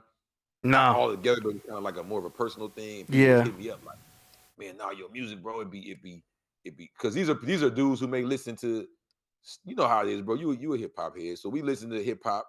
Yeah. But sometimes it's like, damn, it's so violent or it's so, you know, taboo topics. You know what I mean? So it's yeah, like, you know, so dudes be hitting me like, nah, it's refreshing. Like you still keeping it hard. You still talking this and that, but you ain't crazy with it. See, so that's I'm like, okay. Now that I've even evolved my thinking a little bit, let me make something for the brothers who, you know. Yeah. So it's similar to Priest. That unreleased one right there, that's part of that whole little new demographic we going after. No, but it's similar to the power that Priest has with his music too, because his music has the ability to make someone who doesn't listen to hip hop start listening to hip hop. Well, also, what inspired me so much with these new projects I'm doing is I can listen to Priest and learn. And let me show you this. I've listened to songs from Priest where he's talking about things I already know about, but still learn, because it's making me go look certain things up, bro. What did he say right there? Oh yeah, it amazes me how he's able to fix it in there, and he even asks his questions. He even asks his rhetorical questions. Is Nehru the one that puts the, you know what I mean? All that, like, so it's like seeing that, I'm like, yeah, bro, it wasn't just about, oh, I'm around Priests, let me imitate them now. I grew up on Wu-Tang. So just like Crip Jesus, you know, I let the streets, in my experience in the streets, kind of tear me away from who and what I really am. Meaning that the more drama I got into and the more the streets and the criminal mentality I got into, the more low vibrational my music selection became.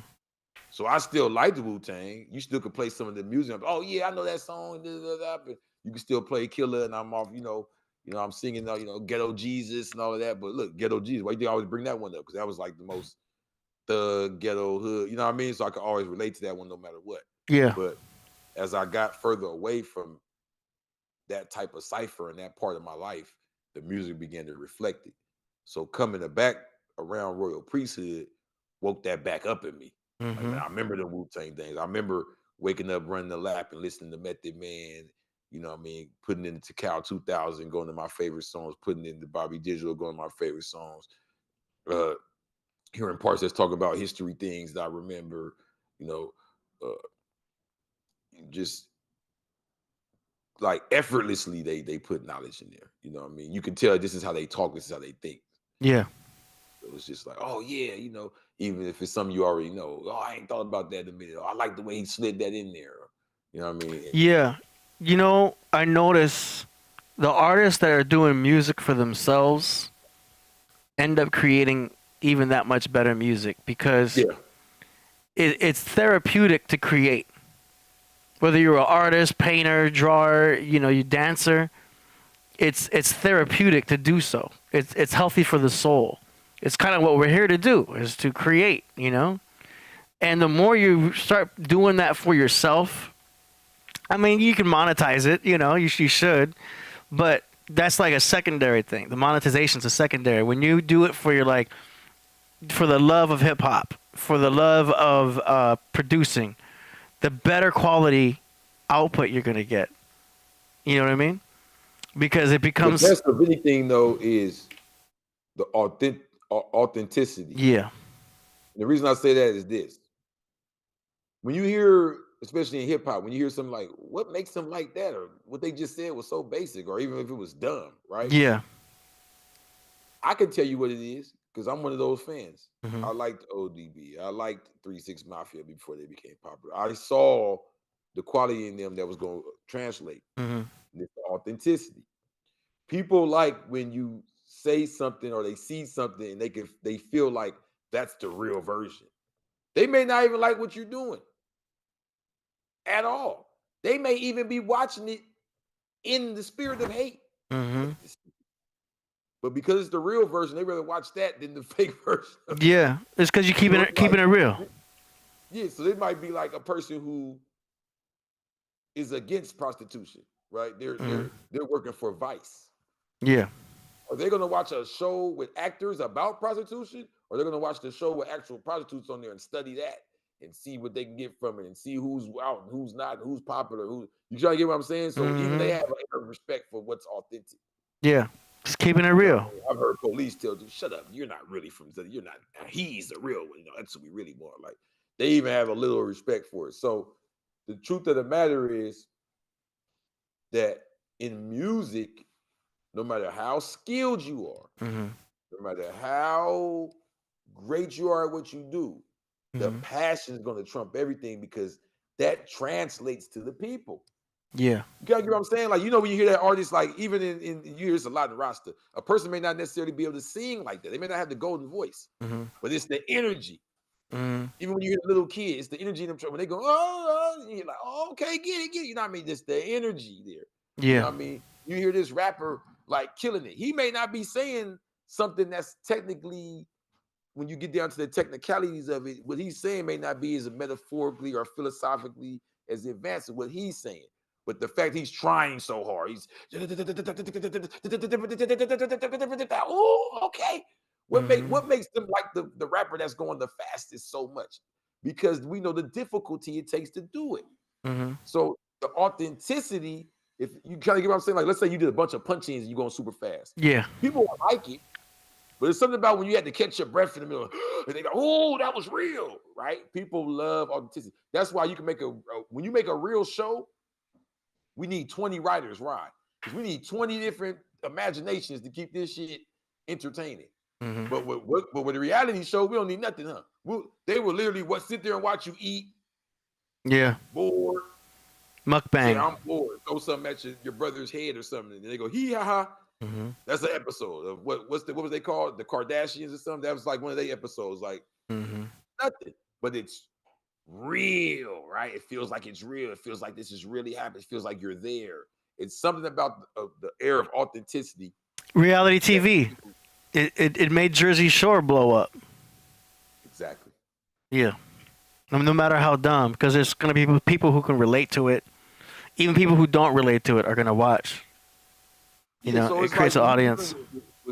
So when you're dealing with Priest and them, we've heard people who try to technically like an Eminem or something. Not that this him, but I'm saying there's people who will technically, I did the most syllables in this rap, or I said the most deepest, you know what I mean? Or Mhm. I'm the smart professor guy. I write raps about geometry and Mhm. whatever the hell. It's like, but it sounds corny, right? The Mhm. thing about the guys in them that make them so hard is that it don't sound like they trying to sound smart.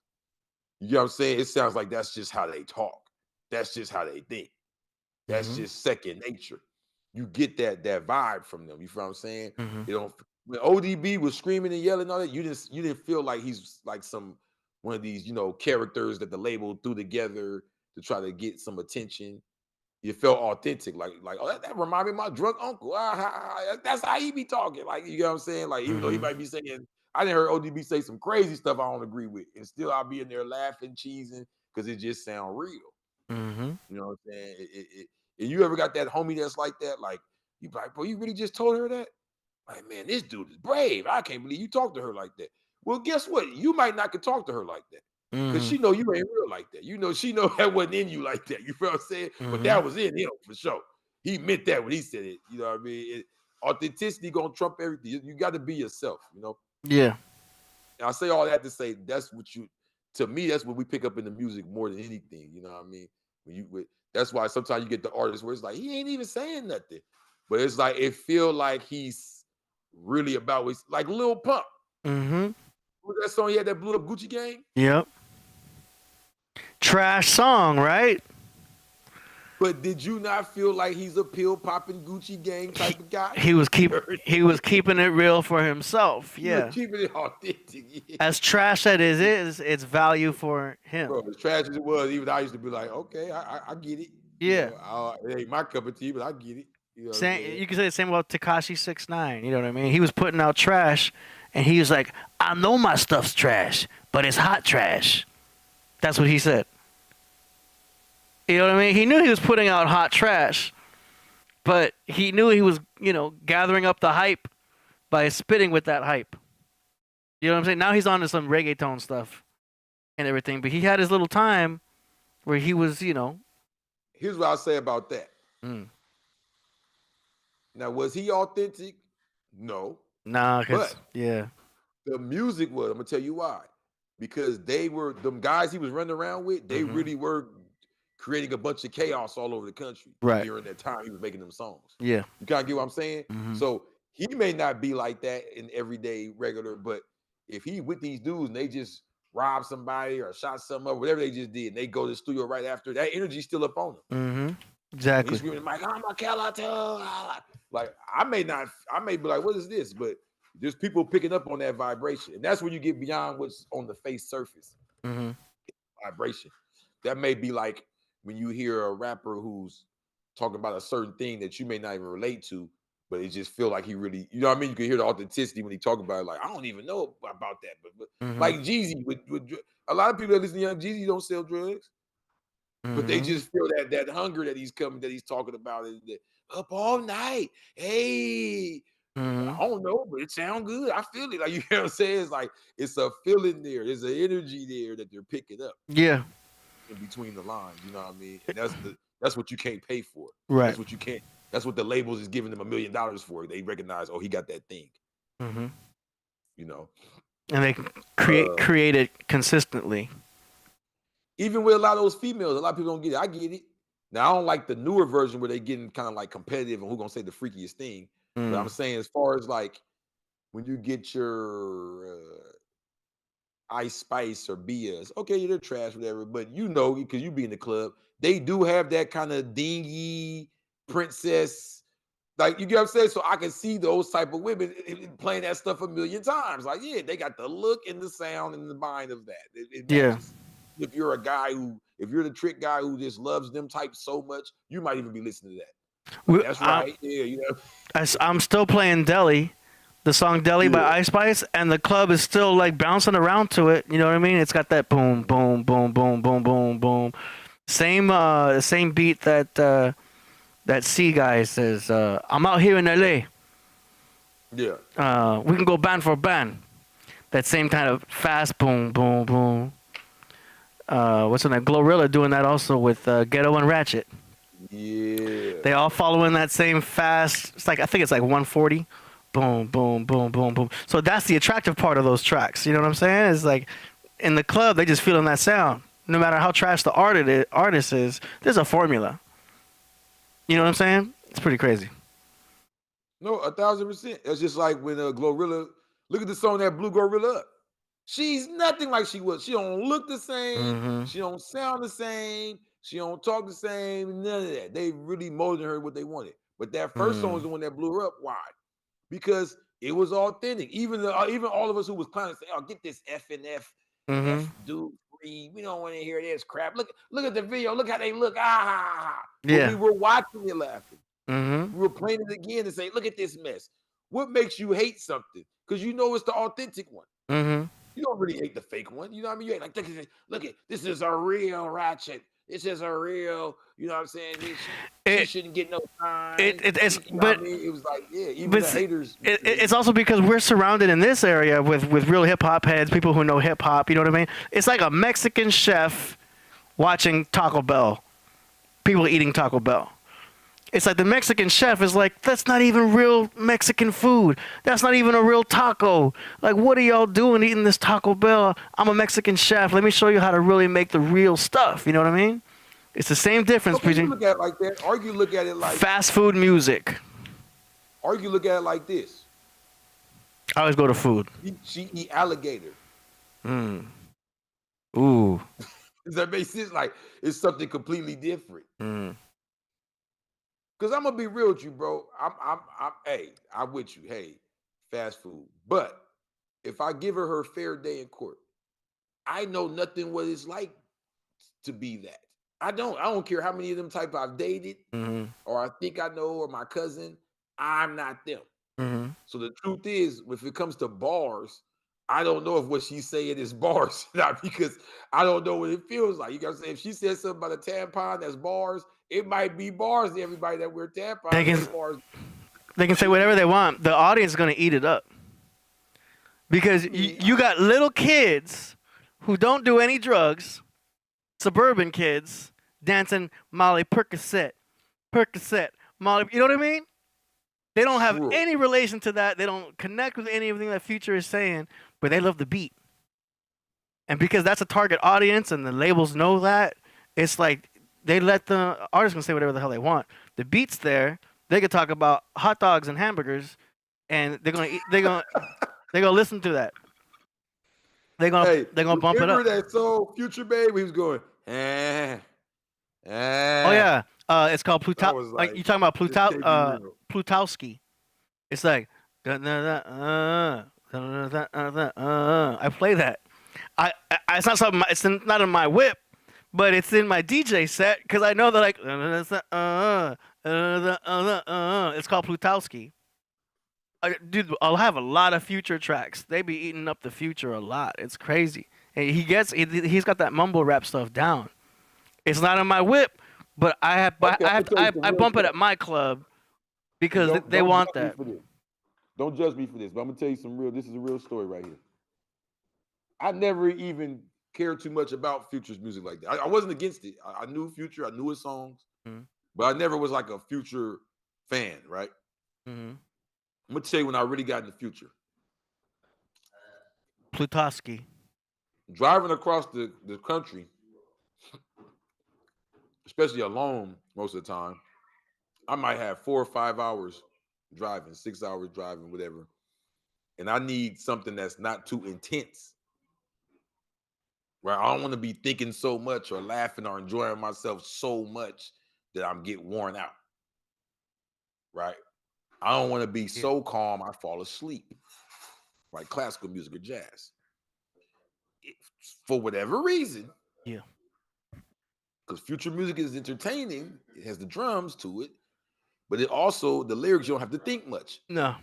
So for me, for whatever reason, Future music is like good for me to drive to. Like I could drive for hours of Future. It'll have its place. Out of my house, listen to it for hours, but I could drive to them for a long time. Like it's like real simple. The hooks are real repetitive and stuff. I get it's the deep house. It's the deep house of hip hop. Because if you know deep house, it's just it's just very Exactly. repetitive. You know what I mean? But like deep house lounge is great when you don't want to hear no vocals, you just want to be chilling. It's a vibe. But yeah, there's a time and place for every vibe. Yeah, deep house is a vibe. It's not like you worn out. You just heard 5-6 songs. Oh, okay. It's like how dub house is to a degree. Like just plays. You know what I mean? But it's that same Jamaican song. Like, it's been going for like an hour. Like, no, it's just repeating, bro. Like, yeah, it's looped. Yeah. It's crazy, so, huh? I was gonna say, for Future, for whatever reason, I could drive to him. You know what I'm saying? Yeah. Yeah.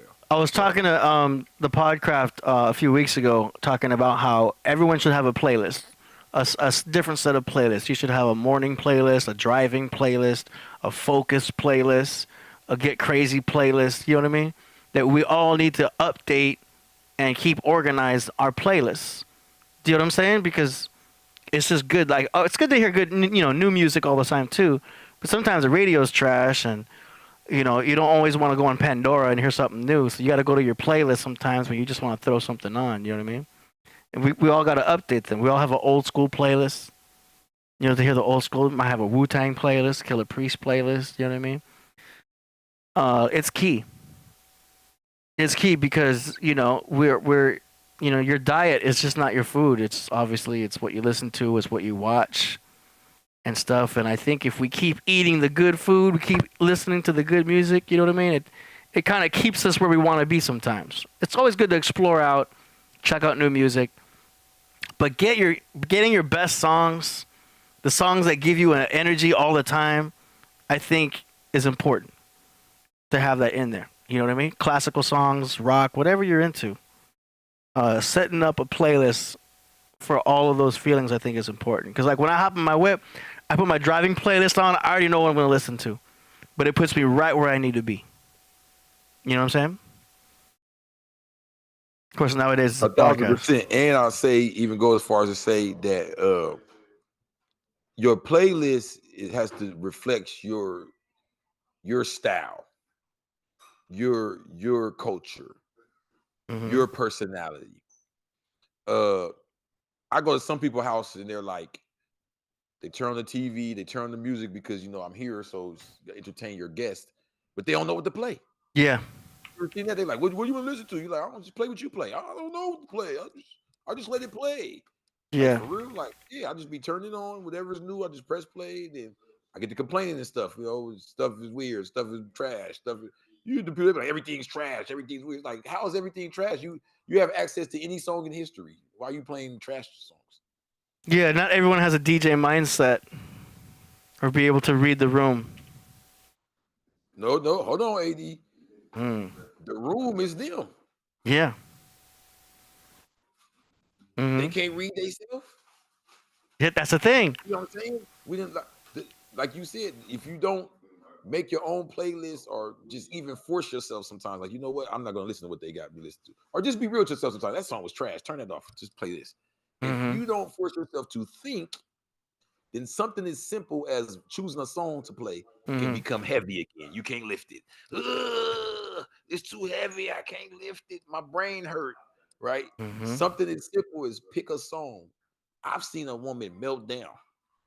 Like, God damn, you just picked. I'm like, lady, I just want you to pick the song you want to pick. Why are you making a big old thing? Oh, I just, I don't. What song you want to listen to? I don't listen to songs. I just be sitting here. I was like, every time I come over here, you listen to music. It's like what she's trying to tell me is I've never picked the songs. You got to know the vibe. You trying to chill? You trying to party? You trying to twerk? You trying to take it easy? Some people just put the stuff on, and it's almost like they got a personal DJ. Because you ever seen this? They'll just press play and let whatever play. And when something good come on, even they get excited, like the TV's DJ. Oh, they playing my song now. Like, you could have been played that, right? But I'm gonna admit this to you though. I've had times where I'm talking about music with people, and I'm like, "Oh, what's the song? Or what's the?" You kind of get what I'm saying? Like, you, if you let that happen too much, like you said, you can get used to not picking songs to where you're like, Oh, you put me on the spot. I don't know. Mm-hmm. About top 5 R&B songs to play right now. Are you saying? But if you on some playlist type stuff and I want to add that to my playlist or take that one out. Now you're constantly thinking about it. Now you have a compartment in your brain that deals with songs and stuff. Mm-hmm. Deals with your personality, your culture. Because the key to it is what you just said. I want to point that out to people because I know there's a lot of people watching who just going to agree but don't really play with their algorithm or deal with their own playlist because a lot of people are on autopilot right now. If you don't deal with your playlist, this is what you're going to become. You're going to become one of them people with no personality. I'm going to show you what I mean. It's time to unwind. You don't even turn on the unwind song. Mm. You just turn on the TV, turn it down a little bit, and press play. It could be any type of crazy song. You know these type of people. They just let the TV do what it do. Yeah. Right. So it's time to be sexy. Instead of you knowing what sexy song to put on and okay, this is what you like to set the mood. Yeah. You're lost in the song. You just turned the thing on, turned it down, press play. It's playing some crazy stuff. We You're got trying to have sex to whoop, there it is. Whoop. You just let the algorithm do whatever it wants. Man. You know what I'm saying? Yeah, I mean, we're in more control nowadays. You know, back in the 80s, you turn on the TV, you're stuck with whatever they're showing. You go to HBO, you're stuck with whatever they're showing. But nowadays, everything is on demand. You can play any song in the world you want right now. You can watch any movie you want in the world right now, instantly. And we that have the most control and the most option, and we don't use it. We use it the least now, if you ask me. Yeah. You have people that do, but if you look overall, I hear these complaints a lot by people with technology. Oh, these songs are trash. Oh, this and that. I'd be like, bro, do you remember when we used to make tapes of the songs we like? Like, it was so hard to find good songs. Like, you have to buy albums of the artists that you like. Their whole album may be like, remember, back then used to be an album, be like 20 songs, skits, all type of stuff. So you might have like 5 songs, literally. Yeah. And I don't know. People could lie and be like, back in the golden age of hip hop and everything, it wasn't. It was a few albums that the whole album was hot. If that CD had 5 or 6 good songs, that's a good CD. Yeah. We're playing them 5 or 6 songs over and over. If the first 3 songs, don't let you have 3 or 4 back to back, and as soon as it starts, dudes is already calling each other. Oh, you heard this new whoopty whoop, man? This thing great. Like so as long as you have 5 or 6 good songs. For me, it was the Bad album by Michael Jackson. Okay, yeah, that was pop it all the way through. You can go all the way through. For most of the time, your top albums had a few songs, so you would make a tape. I don't know how old you are, but you know, I remember making. I had tapes, yeah, cassette tapes. Like you would play the CD player. Remember the stereo with the CD player on the top and the 2 cassette tapes on the bottom, and one records, one doesn't. So you could do the dub over. So you could record your favorite song from your CD right on there. You could also record a favorite song from another tape. If you bought the album on tape that you didn't really want to get on CD. I was recording from the radio. I'd wait for my song to play on the radio. Songs on tape that you like. Yeah. You don't want to feel like fast forwarding and rewinding to get to it. You just put it on that tape with all the mixtapes. Yeah. See, today's mixtapes are the playlists. That's what I'm saying. People have got lazier. We're spoiled now, like you said earlier. Yeah. Because like you said, we used to go through all that trouble then to make the mixtape. Think about it like this, man. You know what? Yeah, we are spoiled. I think I'm even getting a little spoiled because we got dating apps and stuff now. We used to have to really look good, smell good. When the girl call you up, she get your number, you gotta have the answer machine stuff like, "Hey, you reached Dave." Boom, bang,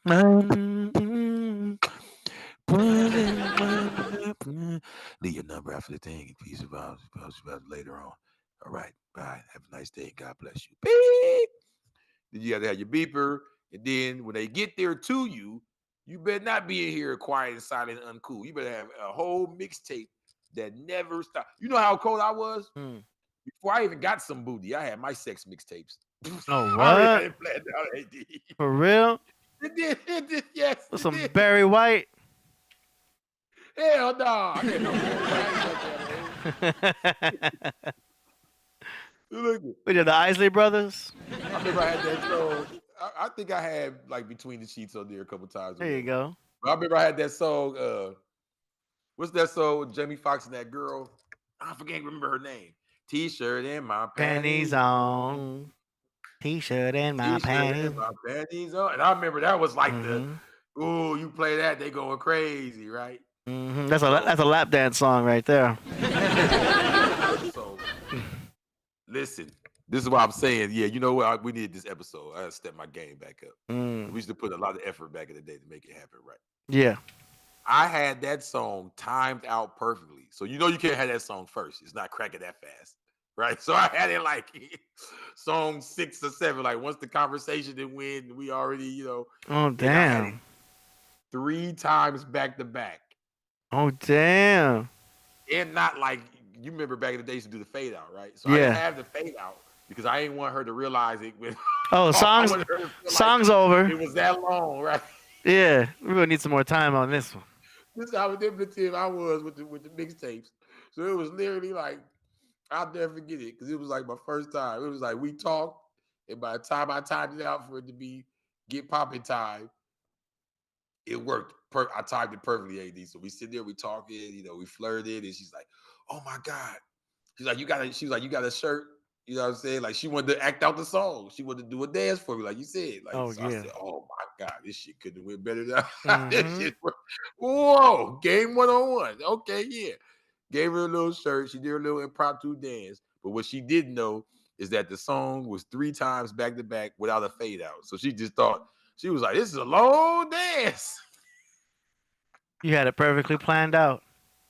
Man, Timing is everything, man. Man, you done made me smile. Yeah, them mixtape days. Mhm. Bring back, make mixtapes great again. You were the first to make a cassette tape on repeat. Make mixtapes great again. Yeah. Come on, y'all. Yeah, mixtapes are Make where them it's at. playlist. Yeah. You ever play a cassette tape so much it starts to slow down? Like when you put it. Yeah, the more you play a tape, the more you wear it. There's more wear and tear. But when you start putting it in again, it starts to play slower. And you start like, how come the song's playing slower? It's because that tape's getting. You're just wearing out the tape. You know, every time it rewinds and stops, it's kind of stretching the tape out a little bit. I'm talking about really playing the hell out of a tape. It's gonna affect the audio a little bit. Yeah. Technically, the tapes were a warmer sound than even digital. Only a few people can notice that. They were warmer, yeah. Yeah. But it had like a lot of that extra noise. But yeah, when CDs came out, they were great. But when you had a CD skipping, it would ruin your whole vibe. That was the worst. I do not miss CD skipping. That was a not good part of the CD. People trying to jog with CD man. They actually like running with their CD man. Yeah, you can't do nothing with it. Yeah, that was CDs, tough, man. I'm surprised CDs even did as good as they did. Looking back at them now, they had a lot of problems. Crack, scratch, easy, super thin and easy to lose. Throw out. Having a whole catalog of CDs in your car, and you're just like, boom, and then flipping through pages for CDs that you made at home. Yeah, what was so crazy? People started manipulating for money because it's like you have a CD that got 8 or 10 songs. It's like you got another CD that got like 50 songs. It's like, well, how much can you really fit on here? Like dudes are just putting like a little tab of information on there, taxing you. Bro, and on Venice Beach, they're still slanging CDs. There's rappers. Yeah, Hollywood too. They're still slanging CDs. It's like, how am I gonna play this? With all my technology, I got a CD. I don't have a CD player. Look at this me. My laptop, my desktop, no CD player. That's crazy. This is my last 2 CDs, y'all. Tap in. It's my last 2. You gotta go on Amazon. I think I might want to keep one. So we want to get the last one. They are considered archaic at this point. These are classic though. These are Crip Jesus classics right here. Some of these songs are never going to come out to the public. Crip Jesus CD. Tap in. You could buy a CD player for $20 now. Anti-skip. These were like $75 back in the day. $20 now. Oh yeah, for sure. Anti-skip CD player. Look at this boombox. $50 for this boombox. Wow. Auxiliary input, but now you can use MP3 and everything. But still, like CD players, man. And then once iPods came out, it was all MP3. That was around 2000. Oh yeah. Tower Records. Tower Records fell. Warehouse Music went down. Sam Goody. All those spots. They used to have little Sam Goody CD was listening fun. stations. You would go to Yeah, them. I ain't gonna lie. They made a lot of money off them big, bulky, ugly CDs, man. It was a whole culture. Mm-hmm. And now that it's all Right. digital, the whole game changed. Now It's you're, over now. All them stores that was propped up just to sell CDs. yeah. It was like selling dope or something. Remember, you get the CD a couple days early. Everybody be down there trying to. I used to be one of them, bro. I was a music nerd. I'd be down at the record store. I know y'all got it back there. Yeah. Come on, man. Let me buy it. Yeah, let me get it a day early. $20 for a CD with 10 songs. That made every song $2 each. Now, you put a song out, it's a buck a song, even if it's a single. If they want to buy it, Yeah. you Well, can stream it for free. why would they buy it when they can just stream it? You know? And then you're gonna make 0.00014 cents off every play. I think I made more money selling CDs than Yeah. people actually downloading my music for. For sure. Now it's like you gotta have merch if you're trying to make money. You gotta have T-shirts. You better be doing going on tour or something. You know what I'm saying? Otherwise, you're just making music to make music. Not that there's anything wrong with that. You know, keeping it real, but yeah. I mean, you know what's crazy about that? You said that. Hmm. I think now we're to a point where there's a new lane. Let me explain what I'm saying. So many people have dropped the authenticity of it for just like digital that there's a lane for people who can actually perform. There's a lane for people who can actually rap right in your face. Now, I'm not exactly sure how they're going to monetize that, but I know there's a dude named La Russell. You up on him from the Bay Area? Okay. La Russell, he has a thing called the backyard barbecue or backyard shows. Have you seen him? He performs in the backyard. Literally. And people come by the hundreds lined up to see this stuff. They're like, think about it, everybody got like dancers and projectors and all these millions of things. They can still barely even rap their song. He's sitting here right in your face, loud, yeah, ooh, hopping around like people have not seen this authentic performing in so long. It blows their mind. I saw the brother, I don't want to forget his name right now. One of my brothers, though, man, from the Bay Area, well-known rapper. He was back there performing with him and broke his leg while he's performing. Yeah, something you ain't seen in hip hop in so long. He broke his leg and was sitting there. Was like still with the mic, like ooh, but finished it all out. I was like, oh, I see what they paying to come see this. This is the real right here. You know what I mean? Wow. I think I even seen him perform like back there with like a bunch of people standing around him with no microphone, like really projecting his voice and hopping around. And another thing I like about him, he don't even be dressed up. He don't even be having all the jewelry and extra designer. Nothing. No, bro. He's like a real rapper. Like you would pay to see him at Venice Beach. You know what I'm saying? Like you would be walking down and be like, ooh, wow, we getting off. Look how he moving. Okay, yeah, all right, yeah. Man, take my money. Like he one of them kind. Yeah. Yeah, so La Russell, Kendrick Lamar. He loves to flex his muscle with performing, do songs with no pre-record, lyrics on there, none of that. Come out. Now he does the performances, but he does things that actually requires him to have to work out and calisthenic and really be prepared. You gotta love that, man. With people, that's why Beyonce is killing the game. If you ask me, people try to take that from her, but I know me being a guy who doesn't even listen to that type of music, that's what sold me on Beyonce. I was like, oh yeah, she's the greatest. Can't nobody tell me nothing. The way she performed. Really? It's scary down there. It's like, wow. She get into it. Especially at a time like this. Now, maybe Beyonce, in the era of Janet Jackson, it'd just be competition. But in the era like now, no, somebody like Beyonce, that's just killing the game. So yeah, if you can do what you do in real time, you did that. And that's why I took so long with my books. I could have been just threw them on Amazon, use the fact that I got y'all up here on Killah Priest and just come up here and advertise every week.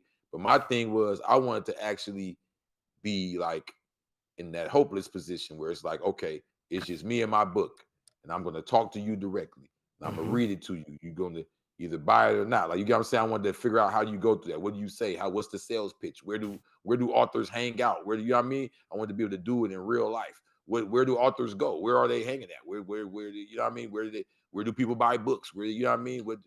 What's the most popular library? You know what I'm saying? Where everybody be, where the library hoes at? To be in the back. I don't know. Like, I want to be part of that whole culture. You know what I'm saying? So Yeah. I decided that I was going. That's what that's what makes you an entrepreneur, man. That's Yeah. That's exactly. entrepreneur mentality. Mm-hmm. That's You can cool. say, "Oh, I'm a rap." Somebody could sign you. Your uncle could get somebody to write for you and all that. That's cool. But you still might want to go out there and authentically, you know. Dudes has been asking me, "Man, I see you doing your thing, man. How I get started? What I want to do? I want to rap." You know, at first I used to tell them, "Pull up. Let's sit in the car and rap." Huh? What you think we gonna do first? I'm gonna meet you. You gonna introduce somebody and me that you don't even know how to rap yet, right? Okay, so we're gonna sit in the car. You gonna bring the weed. I ain't just doing all this for I ain't gonna charge you like that, but you know, at least can bring some weed. Bring the weed. We're gonna smoke weed, play instrumentals, and you're gonna rap in front of me. You're gonna stumble, you're gonna stutter, you're gonna get nervous, all of that till we get that up out of you. You have them spit a written. They should know a written by memorized, you know? They don't even be wanting to rap.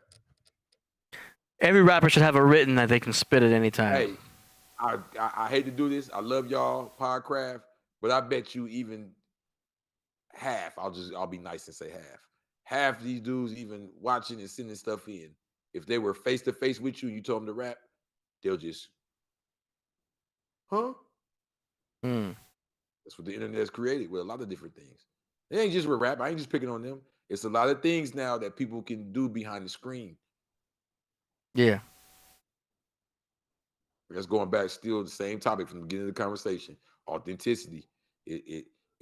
It's worth even more now that we live in such a false world. Like, it was one thing to be pretty when we was growing up, but now we live in the internet world with the filters. To be real pretty is like, oh wow, you're really pretty in real life. No makeup. Oh my God. You know what I'm saying?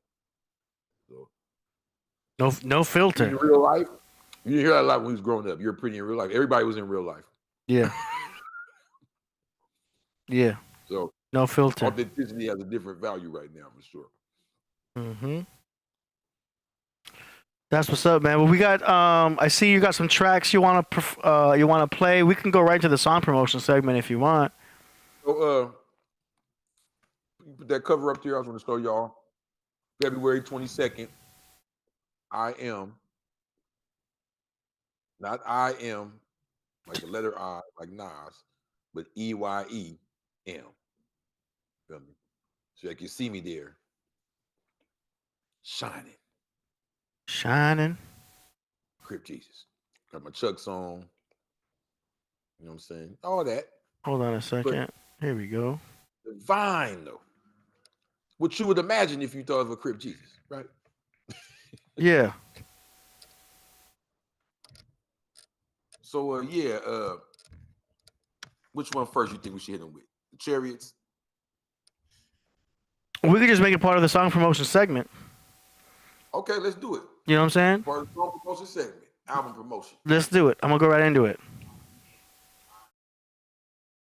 New year. We're bringing new things to you. Here we go. Here, tap in. I'm going to leave all the info to AD, my number, and the new website. But don't think just because I got political or I got smart or I be writing and reading it now that I can't still get on the mic and serve them. Let them cook. So I am is my offering to you all. That's multitude of producers on here, really showing y'all, you know, something different on each track. But I'm not holding back on none of them. All right, here we go.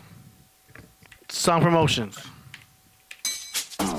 Song promotions. You send in your music, we play it live on the show for Killah Priest and the world to hear.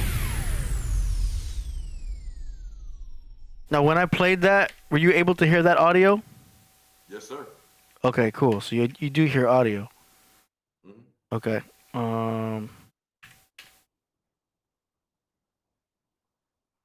So we fixed that problem. Hopefully. I'm gonna hit play on this. Do you hear this?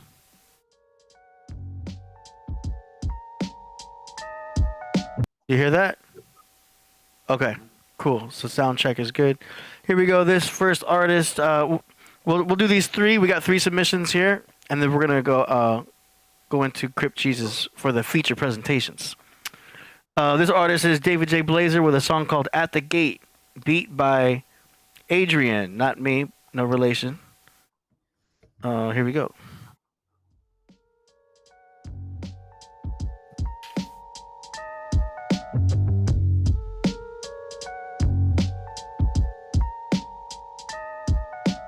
Overlooking the promised land at the gate, soldier in gold, dogging like Nate, as we wait for Caleb and Joshua to come back with the grapes. The other 10 can't even pretend they were not afraid. And before they even say they wanna run away, they imagine once that happens, we laugh in their face. So they try and plead their case. Nevertheless, fear and faith, one of 2 outcomes of our fate. In fear we are blind, but keep in mind that in faith we have superhuman strength attached to divine, where you can find every answer, every moment, all of the time, 24/7, 777, 6th breath, wind sent from the heavens, and on the 7th is when he rested, and he left us with free will. Cain had no shame in his game, able to be killed was the name of the game, only this game is for real. Worshipping mammon, feeding the flesh, not just eating food and having sex, but idolizing that which you are not given. With ambitions, as a writer, you tripping.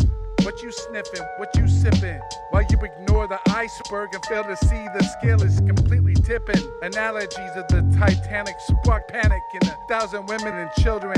Insurance scams by man who planned to damn every witness, but who was ever insured? Why was your life with God ever deterred? Who was your agent referred? You're not in good hands with false state. Prodigal son, do not run from the creator of all fate. And why we fear disappointment and hate, a celebration awaits at the gate. Oh, yes it does. It's a party, la-di-da-di. Yes, I like to bother everybody with my lyrical bombing. With a slingshot I got in my pocket, I fling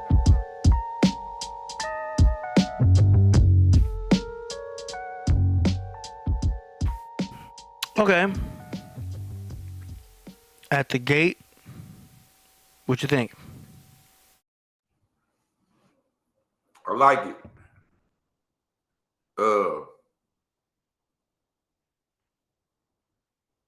I think he needed a hook. Yeah, he needed a hook. He needs a hook, man.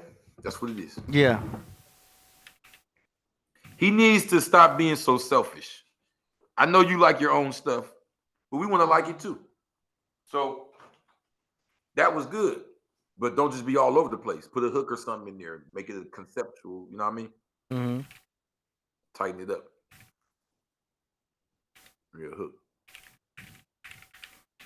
Yeah, the lyrics are kind of all over the place. I think some of the bars need to be, rewritten. It seems a little not solid. You know what I mean? I would expect some bars to, hit a little bit better. There's punchlines that aren't really punching. There's That's why I feel like if he had a hook and he can structure it around what the hook is about. Yeah. You know what I'm saying? It's like a free, he could just, he's too free. Like, get the hook in the topic concept. Yes. Okay. Yeah, besides that, I'll just rewrite a few bars because, like, he's setting up some good rhymes. The setups are great, and then I'm expecting like, oh, it's about to punch, and then I'm slightly disappointed in some parts. You know what I mean? I'm like, oh, like I thought there would be a rhyme scheme that would match that setup a little more. You know what I mean? But there's definitely an improvement in the overall production compared to other tracks. You know what I mean? But like, the better he gets, the more critical the I look at it like he's a rapper's rapper. Like, he raps. Like, he's not looking at it like, let's make a song. Let's make a hook and a concept. And He's like just spitting through it, like bam, bam, bam, bam. Yeah. Bam, you know what I mean? That's all I'm saying is we feel you. Yeah, I see. Put that hook up in there, slow it down a little bit, conceptualize it, you good to go. He's really into the freestyle part of recording. You know, and that's great for development too. I think that's good. Okay, he has another one he submitted here called Sloth Pit, beat by Taboo, X Clacky Beats. Here we go.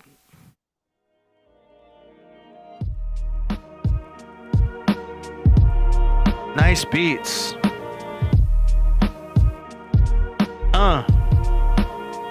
Mankind might be getting overly confident through artificial intelligence, collective computer consciousness. Tell us how it is, as all is factual, but that's not what it is. So tell me this, what is natural, along the lines of what God intended for man to do. Example set forth like a heart for the Lord, overflowing with gratitude, pulling me from hateful to grateful. Good attitude, not only set the mood, it can actually save you, but manifest in hell. With negative thoughts, you rot in complaints of your fail. Whether you think you can't or you can, you're right. Sleep in the dark or live in the light. Just stick to the plan and trust the process. No set date and don't count any losses. Live out your faith, share all your lessons along the way. Give what you can't handle to God. Serving Him with a smile on your face, ignoring half of what they said. Superficial shit, this is artificial intelligence read from a compilation of many nations who was hating whatever they said. As I bow my head, spiritually led, messages heavenly sent. Everything we know isn't gonna be the same thing as we grow. Paradigm shifts from atoms that we throw. Where is the discernment? How is there no concern yet? Tower of Babel, leaning like Pisa, we're gonna get what we deserve, but no more floods. Mostly crooked cops who watch the Crips and the Bloods, who don't have any intent of showing them love. Meanwhile, clinking the cuffs, extorting and snorting the drugs, distributing from the rat they use and abuse them, enabling and creating a bunch of confusion, mental blindness, spinal fusion from slothing. Use it or lose it. Stop it. Stop acting like doing nothing's exhausting.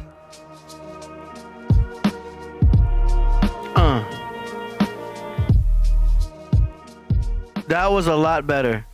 And I think because he's a freestyle recorder, that tempo gives him a lot more leeway and more forward thinking to record. That's a better tempo for you. You know what I mean? And your bars hit better on that one. Lots of improvement there.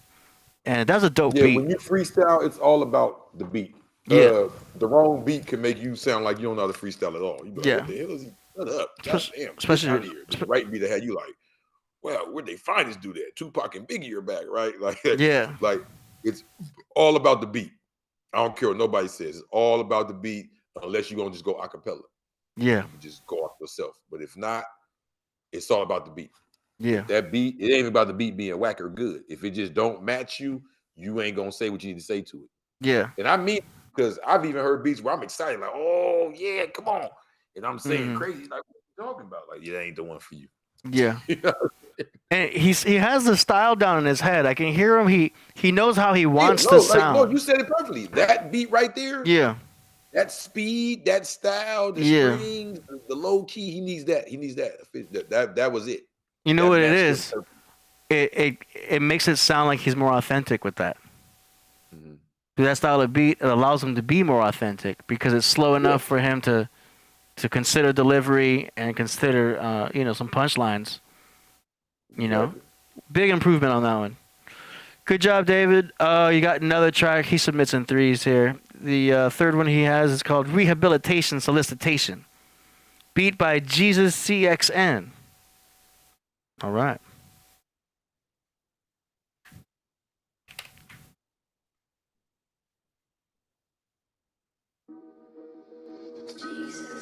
Known for coming through in the clutch, no hesitation to get out of a bad situation once I know I'm fucked. But the thing that sucked is knowing the diff and when it's difficult and when you actually stuck, spinning a tire, sitting in your own desires, high on the drugs. Ridiculous how obvious you is every time you line up a bump. I'd be insane if I still gave a fuck.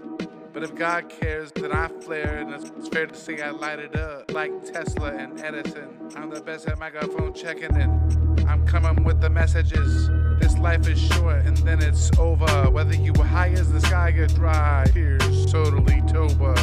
Which is the best, actually makes a whole lot of sense. Pain is weakness, leaving the body, so why even stress? Life is a test, so find a teacher who can reach you, and then you are blessed. Till then you've been enabled to keep feeding the flesh. Lost on the internet, caught in the web.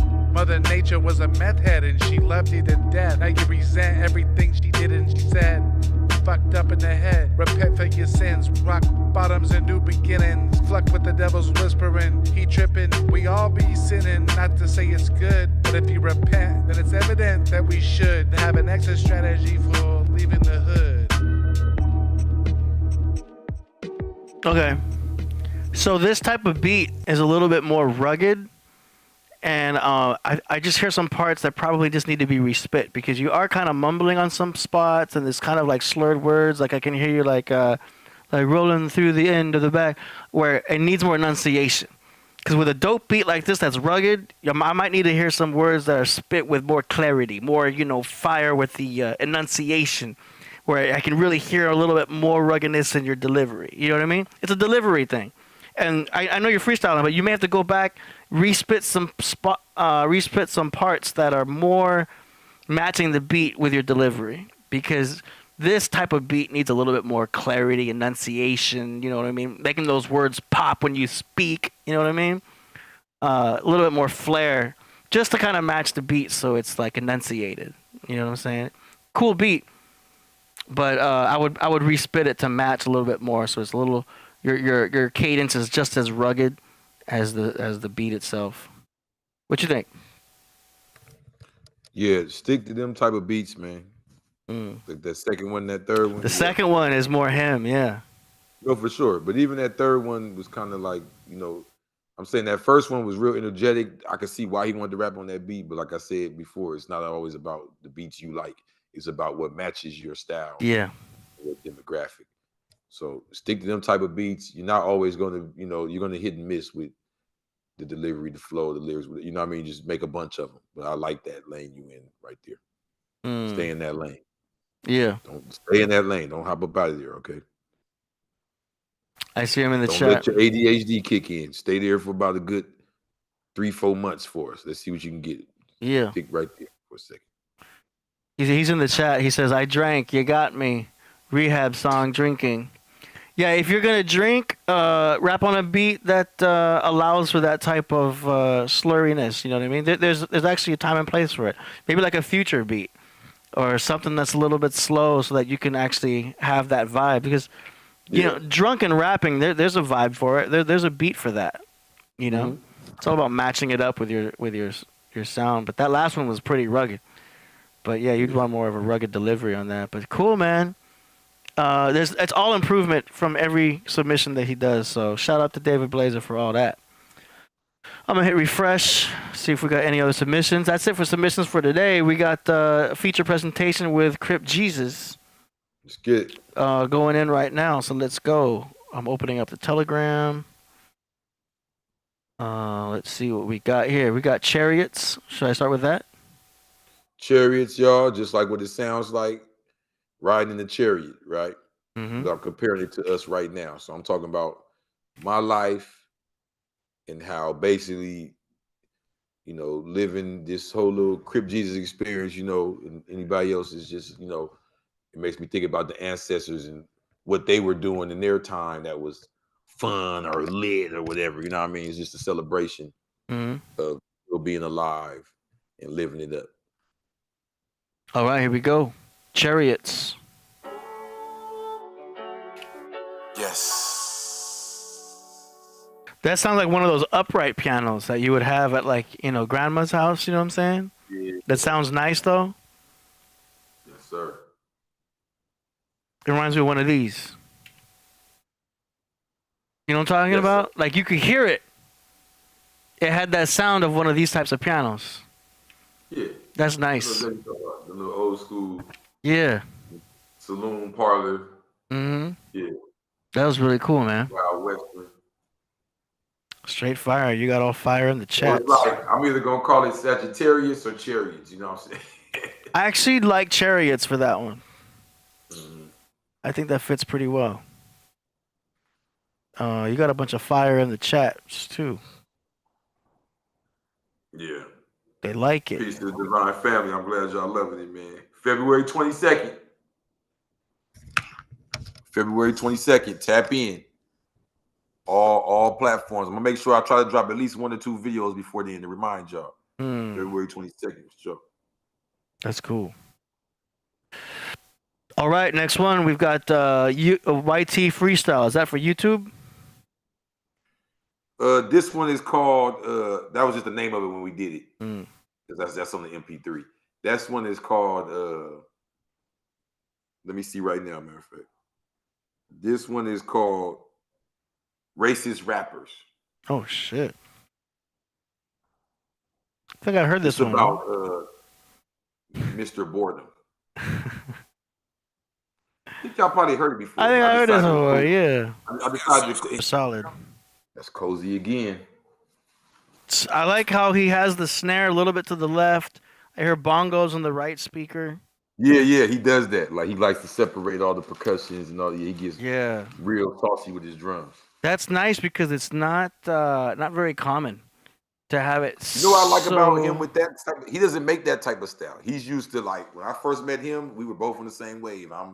I'm screaming, yelling. He's 808. You get what I'm saying? So it was us, like, but we always, you know, as far as just on a personal, like the build, talk deep, all that. So when he was coming around me, and I was that music was made specifically inspired by the Podcraft. Like he would come over here and be smoking and chilling. I'd be like, man, I'd be telling them my vision. I'd be like, man, I gotta make something. Let them dudes know, man. You see all these dudes, the type of deep stuff they playing, all this Wu-Tang sounding. They think I'm just on the 808 and I just got some lyrics. They don't know. I just be telling them, I'd be like, man, make something sound like something. You know what I mean? Make your own style, but make something, you know, of that vibe. So he would literally be listening to us, building and laughing and playing the section, you know, the song promotions and all of that. And he would be like, okay, I'm gonna make something like this. And I'll put some percussions, put a softer kick, put a snare, you know what I mean? And then maybe by the time we done chopping it up or I'm doing a live, he'd be like, check this beat out. Or check these 2 or 3 I made out. Oh, let me get on that one. I'll hop right on. I ain't even write a lot of them songs. I'll hop right on. As I remain conscious on this 24,800 night, I'm already just been talking super deep. You know what I mean? I just hop right on whatever we just talking about. Yeah, you a natural with it. It's the vibration though, like because I had tried to make those type of songs. It was sounding forced. You feel me? Yeah. That's what we gotta do. He got to come over. That's fire, man.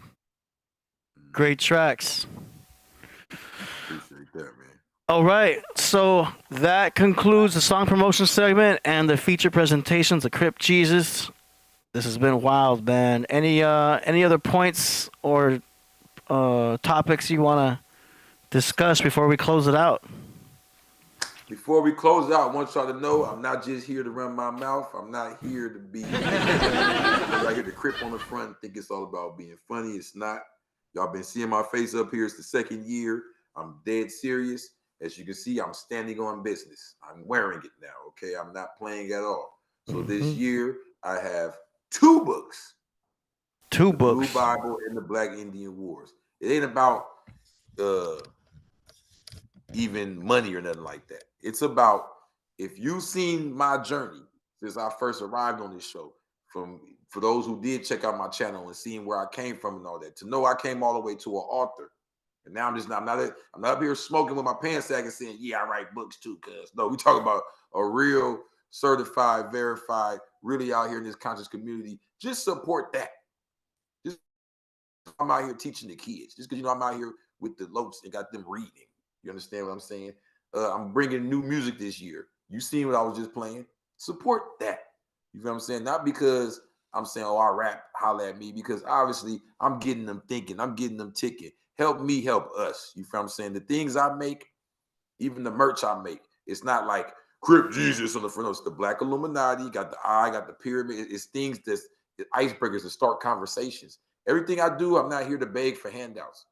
That's why I say support, because it's like, I'm not saying, hey, give me 20 bucks. I'm saying, here go a book that's priceless that you can hand down your family bloodline. The Black Indian Wars with all the bloodlines, the Blue Bible with all the bloodlines. Tap in with me. So I'm gonna leave the website link I'm going to leave the channel link. I'm going to leave my number to AD. And make sure y'all tap in with the blue God, the true God, Crip Jesus, King El, leader of the Black Illuminati. All right? Because we ain't got no time left to end this here. You understand? And we don't got time for everybody just trying to work us and get some money or run a play. Tap in with your folks. That's what's up. All right. Let's see. So that concludes today's show. Shout out to everybody who submitted tracks. David J. Blazer. And we'll see you guys for next Sunday right here on the Killah Priest Podcraft. Hopefully we'll see Priest in the studio or on Zoom. You know what I'm saying? That's what's up. All right. Thank you, everybody. And be sure to check the description for those links. All right. Yeah, I'm sending you right now. Yeah. Peace. We out.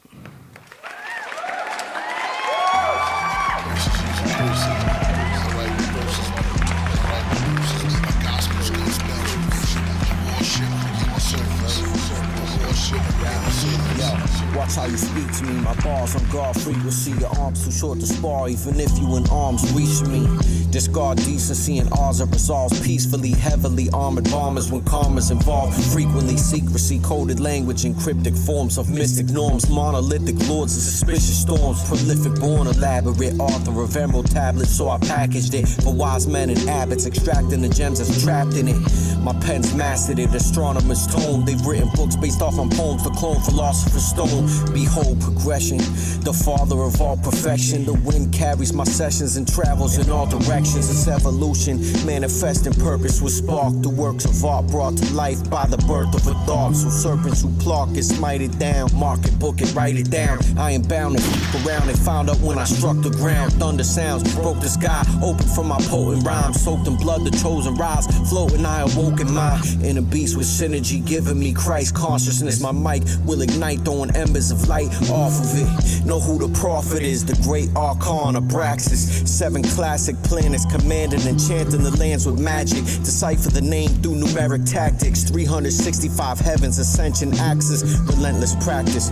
Tragic, we be Shimha, the great work redeemed through alchemic means of grim boss. My shadow known to dim stars explode within the coldest men. We overthrow like Moses, kin exposing sins. That's when my flow ascends. My right hand is a symposium of holy men holding pens. Each tunnel out and go to gym, then barrel back in. I sit as the pharaoh of rapping. I flow like I spoke in hymns, Catholics and masses. My cathedral cerebral, blood on the Abraxas. On my back's a black eagle, medieval. Steeples from ashes. I rose up, wings tucked, king tut, gold rings, emerald green cup, queen's blush, Fareeman Magnum. My egg-shaped skull, the phoenix dragon. Come through the mall, all of y'all human beings that's savage. Wishes are granted if you're left-handed. Toe text, old Mex, written in old text commandments. Sun, moon, stars, and planets. My Xbox-shaped object just vanished. Chariot of ascension through dimensions. Did I mention his extension of Atlantis? I'm the phantom. I wear the face of space and a million grandsons. Each change place from black to white, from white to random. Masks look like the yin and yang symbol in temples. I like my money blue and green like ours are the Hindus. Priest and purpose, the wordsmiths, this beat is monumental.